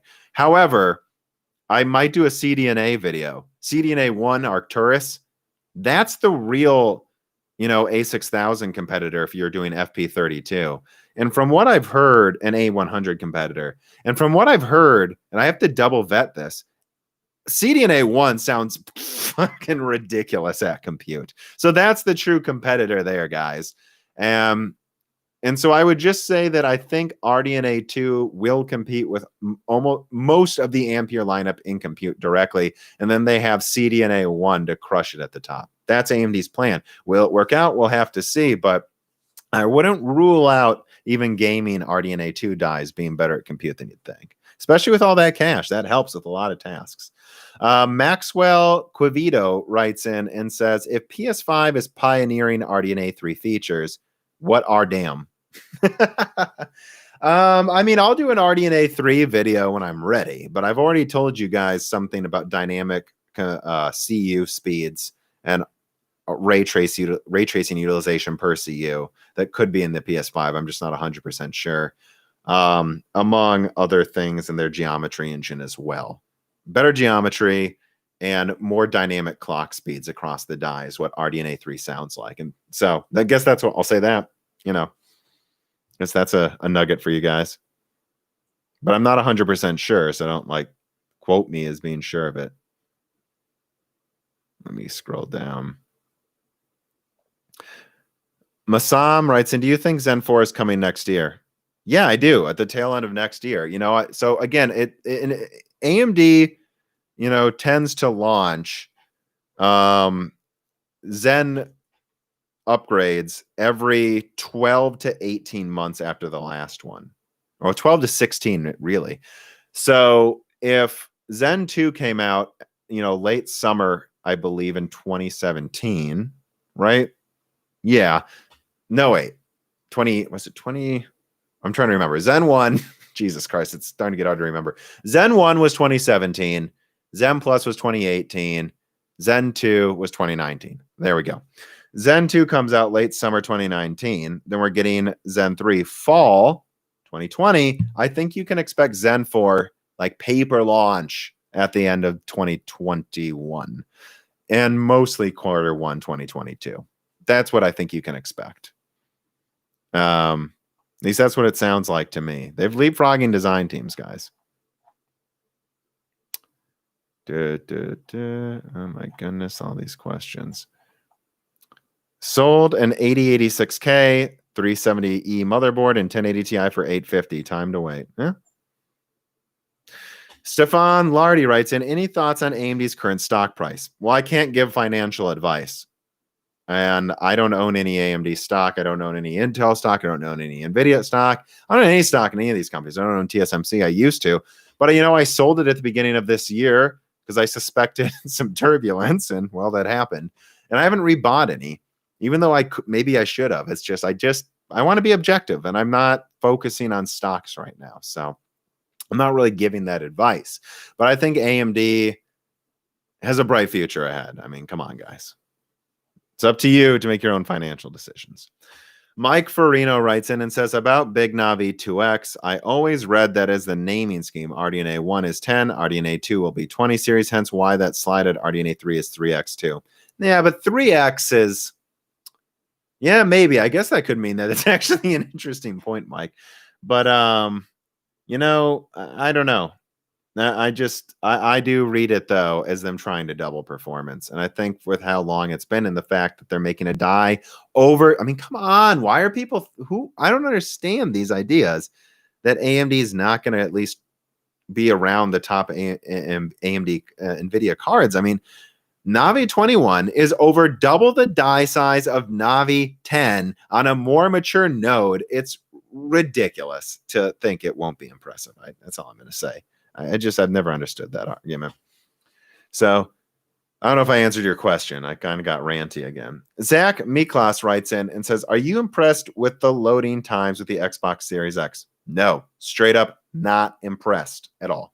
10 seconds isn't impressive. That's what my PC does, if not faster. I'm not seeing the magic. That's my honest opinion. 10 seconds isn't impressive. It's not. Had 10-second load times for years. Samaya Goal writes in and says, I have an i7 9700K. I was waiting for a 4K capable gaming graphics card this fall. Would Zen 3 be worth upgrading to pair with a new graphics card? Yeah, I mean, I think it's going to be the best gaming CPU on the market. I think the 5900X, the 12 core at 5 gigahertz is going to be incredible at gaming, and have long legs too, with 12 cores, keeping up with the IO and the console. So, I mean, yeah, I think it'll be worth it if you get a top end card. I do. But if your games are running at the frame rates you want, like let's say your 9700K for now is getting 144 hertz, which it should be in almost all your games, just don't upgrade early. Prices tend to go down, man. But I mean, it's certainly going to be an upgrade if you want that for like a big Navi. Mike Farino says, I wasn't saying that it wasn't their target, just saying that might have had nothing to do with marketing it as double the performance. I think, no, I agree, Mike Farino, about the Navi 2X thing. That's an interesting point. I just can't say much else besides that's an interesting point, maybe, right? I haven't had time to think about that. It's certainly an out if AMD screws up this launch, isn't it? They can just claim that's what they meant.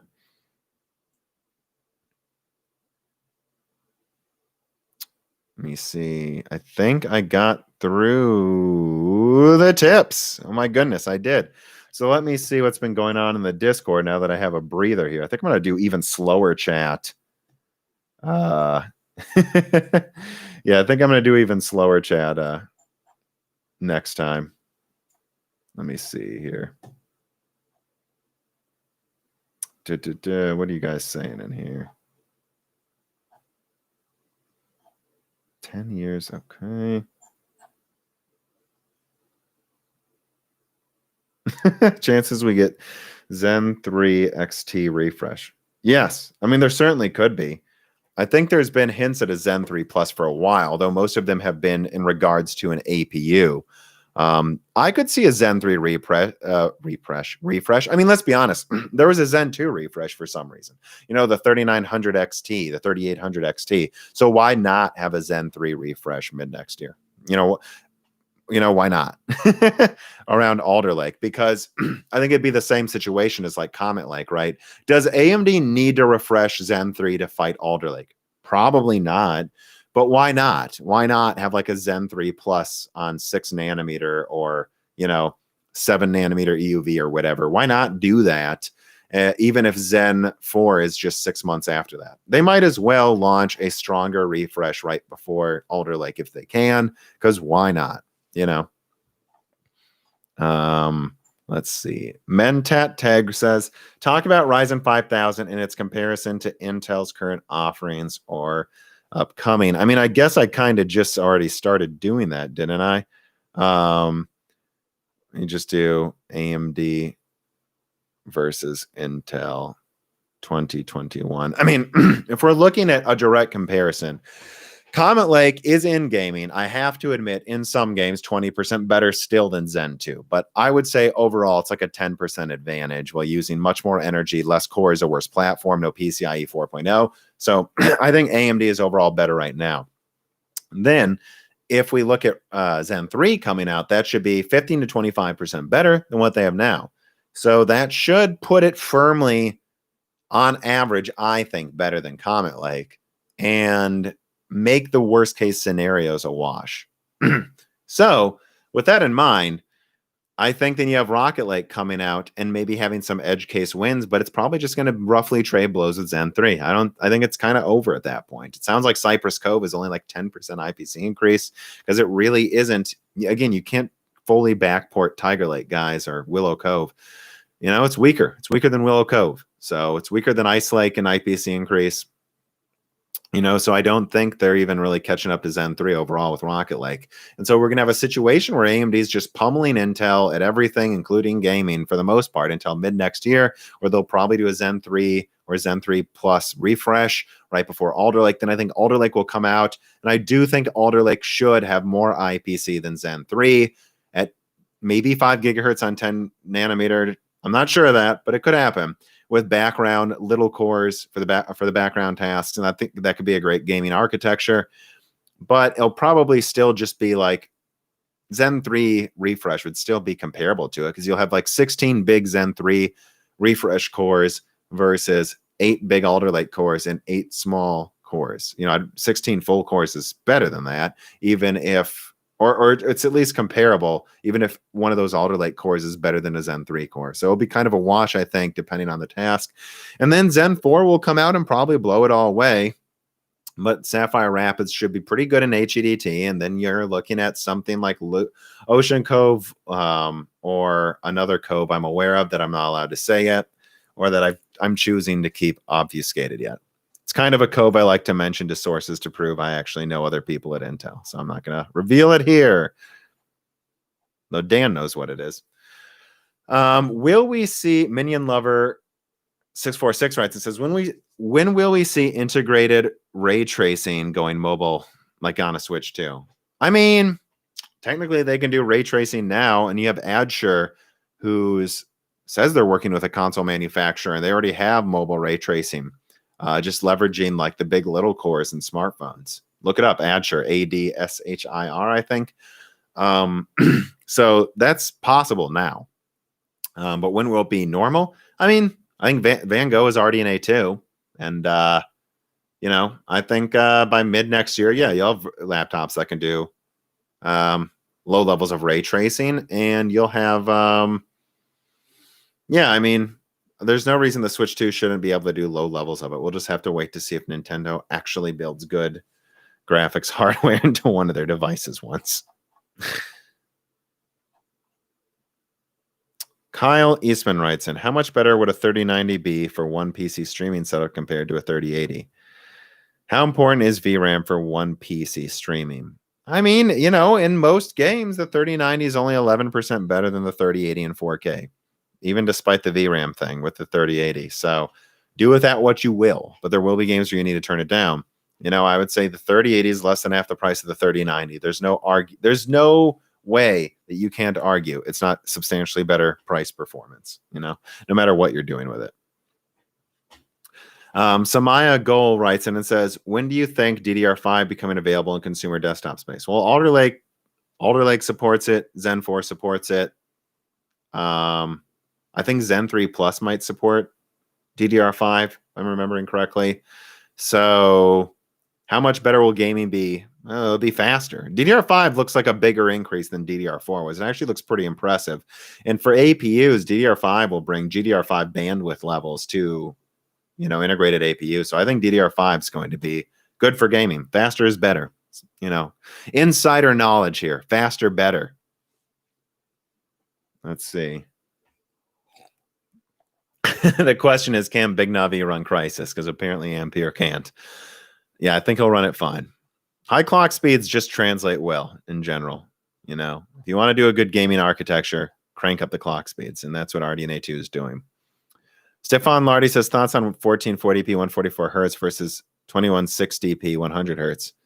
I mean, I don't know. It depends on what you do. I like 4K 120 hertz, even though in some games I'm turning down settings or lowering resolution or whatever. I like the option. Some of my games I can run full 4K 120. There's plenty of games I can, especially older ones, and I'm happy to run games at those settings.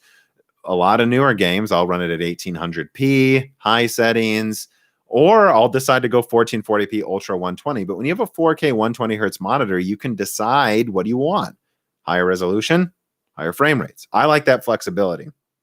And I don't think it's a hard decision to make when, 4K is usually just like 50% more than 1440p and often comes with, better other features as well. That's my decision. You guys don't have to agree with me. The one thing I would say about frame rates is I've kind of put my foot down that I'm just going to stay with 120 hertz.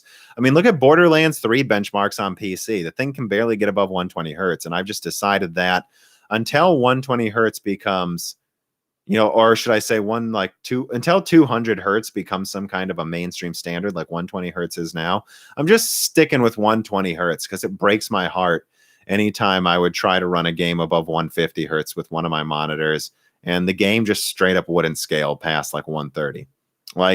And so that's why I like 4K 120 hertz. Some games don't really go above 100 hertz for some dumb reason. And if they don't, cool. I'll just run it 4K on ultra or high settings. Then some games do run high frame rates. Cool. I'll turn down some settings and keep it locked at 120. And I'd rather have locked 120 in every game than guessing if a game is actually going to go above 120. And sometimes, maybe the game's running at 160 hertz and then just drops to 100. I'd rather have a more locked frame rate at a higher resolution than a lower resolution at a high frame rate that drops and is murky support in some game engines, and again, ideally I would have a 240 hertz monitor, but a lot of games can't even support above 200 hertz. A lot of games can't even support above 120. A lot of games can't even support above 60 still. It's ridiculous. Yeah, I guess I'll write that down as a timestamp, right? Seem to always get that question, what I think about resolutions. Martin Rogers writes and it says, I have to admit the Intel coves are just goofy and confusing. Yeah, I don't know. I miss the bridges. I thought those were some cute names. Sandy Bridge, Ivy Bridge.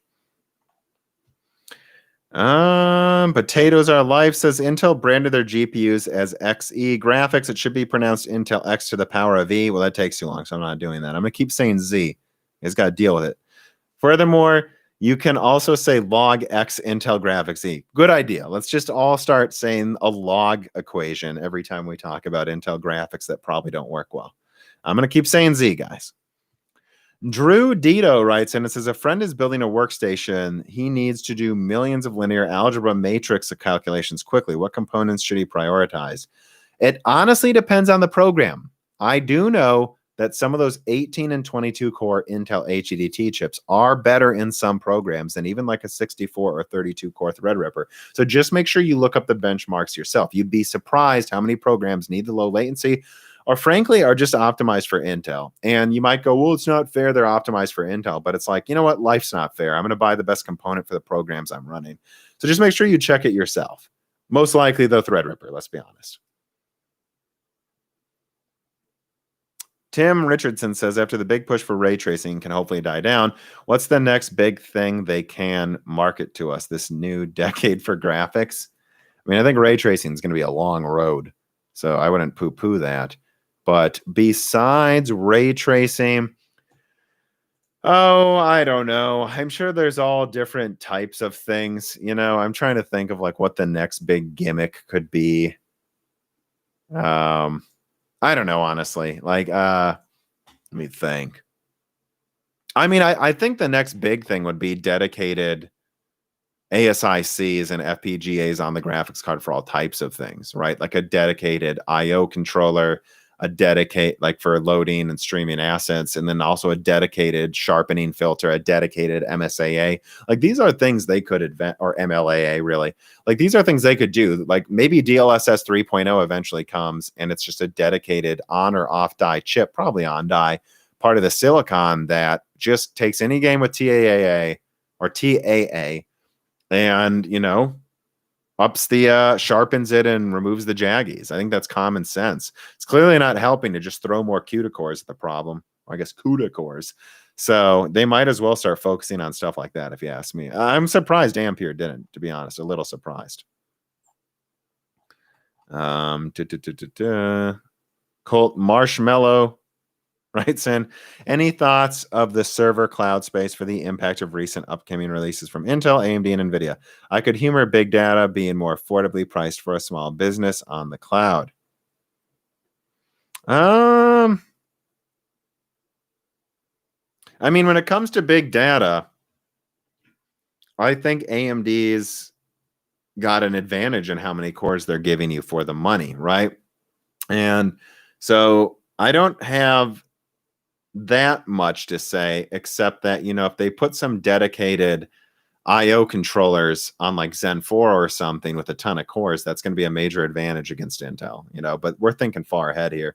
Otherwise, it seems like a lot of people like Amazon dealing with big data are picking EPYC. So is 4K 27-inch worth it, or is 32 plus? Yeah, when it comes to screen sizes, I have people say 32 inches is necessary. I disagree. I think 27 inches is fine for 4K, and I would accept 26, although I do think 27 inches. I just like this screen size in general for sitting like 4 feet away.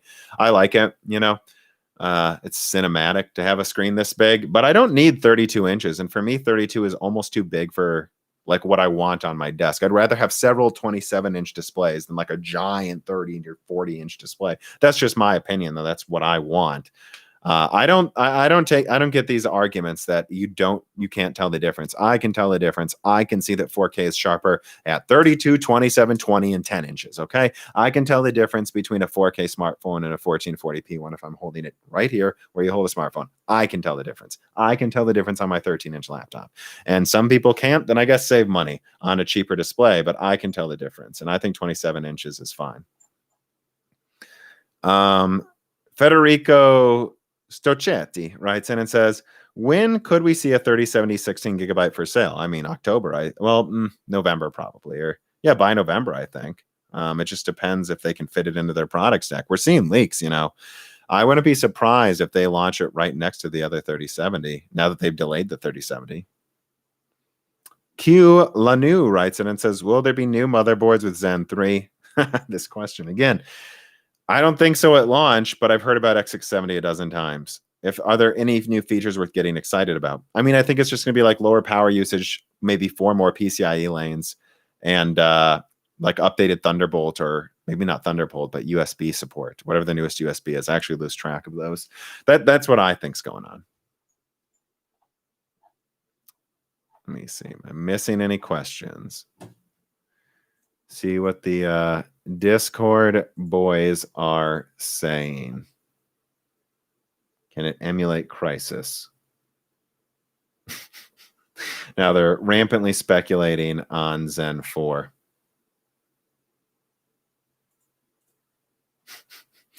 All right, let me see here. Oh, we did gain some subscribers. Again, let me just plug that again. We are almost to 100,000 subscribers. If you watch this, please remember to subscribe. We only need a few thousand more. It'd be awesome if we could get there before Halloween. Actually, my birthday's in November. I'm hoping to definitely get there before that. All right, well, that's all the tips, and I always stop before 2 hours. So I'll sit here for another couple of minutes. But otherwise, my voice is definitely wearing out. Let me see here.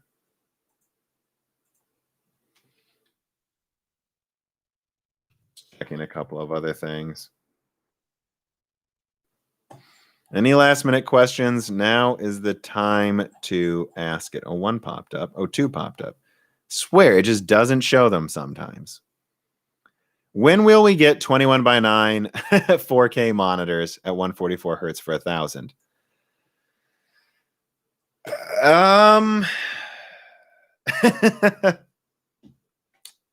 Maybe late next year, because they'll be competing with OLED eventually. But I don't know besides that. Don't pin me to a wall on that prediction. Do you know when? But yeah, I mean, 21 by 9 4K. I think late next year. But it's just a guess. Christopher Hart, do you know when the Strix 3080 is coming out? No, I don't. I mean, no, I don't. You know. Well, Dorado writes in, Zen 3 Threadripper, do you think TRX 40 is future proof? I mean, yeah. But you can always be more future proof, guys. Like, I mean, Zen 4 is going to be even more future proof, but like, do I think higher clocked, higher IPZ Zen 3 with 32 or 64 cores with massive amounts of Gen 4 SSD support is going to be future proof? Yeah, I do. Okay. But I don't think you should be buying it for that. I think you should be buying it for a specific task you want to do now. Because Zen 4 will always be more future proof. Samaya Goal writes in, after this year's graphics cards, do you see 4K 120 Hz becoming a reality? Well, it is a reality. I think it's a reality right now, depending on what games you play.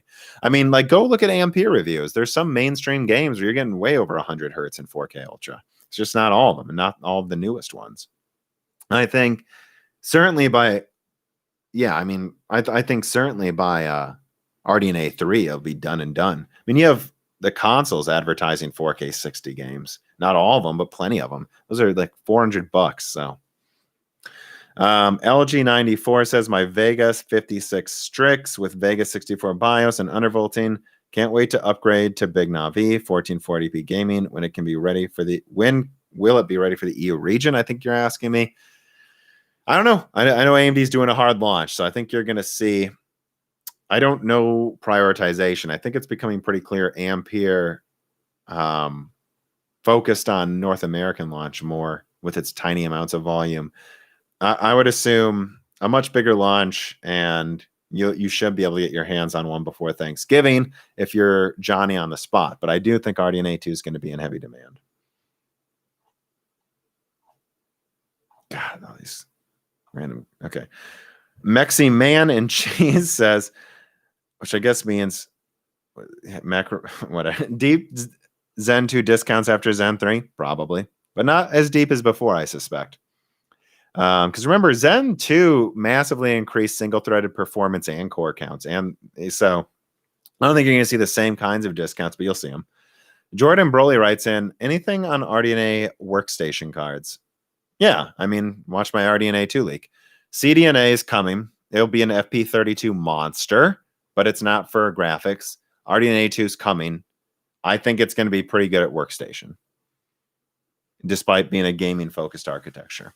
Let's talk about Amazon and Nvidia in the future of CPUs. We'll probably have to save that for another one. We're almost out of time. And I don't want to talk about things that I haven't done a bunch of research in, Mega Omario, do you think there will be X570 motherboards that will natively support Zen 3? I mean, I don't know. I guess I don't know. I assume there will be some that have been launched with it soon. Like I imagine they'll start selling those eventually. But I don't know about the ones now. I guess I guess what they'll do is have to advertise if these ones natively support it, because you're right, that's a problem if they don't. Mex J88 says, is AMD holding the teardown of the PS5 back? I'm not sure. I think it's a mix of a couple of things, but I definitely wouldn't rule out that AMD doesn't want Sony to show it off. But also, I don't think Sony has had a reason to show it off until now.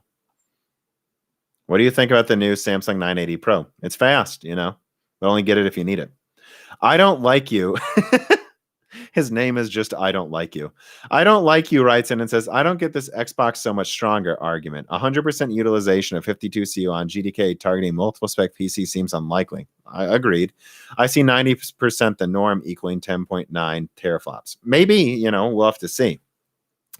Well, it's not that much stronger. It's not stronger. And I've long said that. So I don't, I think a lot of people that thought teraflops equal gaming performance are starting to look real silly, aren't they? And I think Ampere was the final thing to just make people go, I cannot believe how many people thought teraflops equaled performance. It's just never been true for games, ever.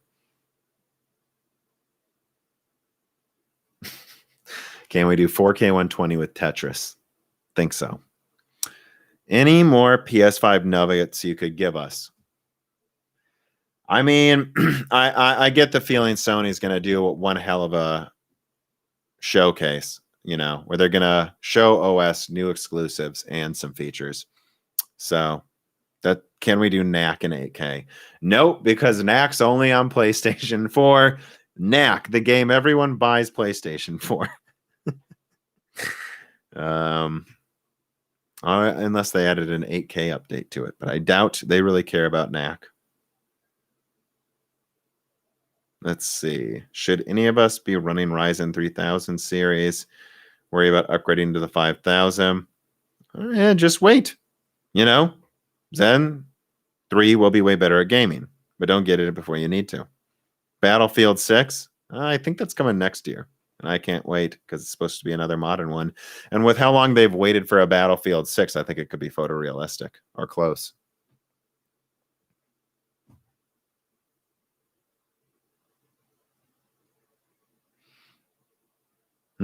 Yeah. And when it comes to availability, I wouldn't worry too much about the consoles compared to the graphics cards. I think Sony's going to have as much PS5 by March as they have PS4, if not more. So it's just going to come down to demand. If there's as much demand for PS5 as there is PS4, it'll sell out like PS4 did. If there's not, there'll be plenty. Someone writes in, is PS5 8K real? Yeah, I mean, it'll support 8K. It's not running any games besides. It's not going to run a whole lot of games at 8K. And by a whole lot, I mean, I'd be surprised if there were more than a very small list of indie games. I don't like the looks of the PS5. Well, I don't know what to tell you. I think the PS4 looked better as well. But, I'm usually looking at the screen when I'm gaming, not at the console. I bet it looks better in person, though. Could be wrong. Could look stupid as hell in person. I haven't seen it in person. All right. I think we're almost done. Someone in the Discord says, interface of the PS5 will look so crisp in 8K. That's right. The interface will look so good. PS5 silent? Yeah, that was one of the design goals. All right. I think that's it, ladies and gentlemen. We are near the end here. Things are petering down. My voice is almost dead. Thank you for watching. That was Loose Ends for September. If you're in the Discord, just remember I put out other telegrams. There were dozens of them for this Loose Ends. I didn't have enough time to get to all of them. Frankly, I handled reader mail guys in the Discord. I went on for reader mail twice as long as usual, so I got as many questions as I could. Just remember, there will be future guests, future telegrams, and you can always submit reader mail for the Broken Silicons for me and Dan and our die shrinks. Zen 3 announcement coming this Thursday. I'm probably going to have on an interesting guest for Tuesday or Wednesday where we'll talk about what we expect. And then there will probably be a die shrink exclusive to patrons with our reactions to the Zen 3 announcement on the Friday of this week. I'll probably do a video on Thursday too. I almost always do a video on a big announcement day. So thanks for listening. Remember, trying to get to 100,000 subscribers. Remember to subscribe and support me on Patreon if you would like access to exclusive and ad-free podcasts, reader mails, the Discord, and so on and so forth. Thank you for watching.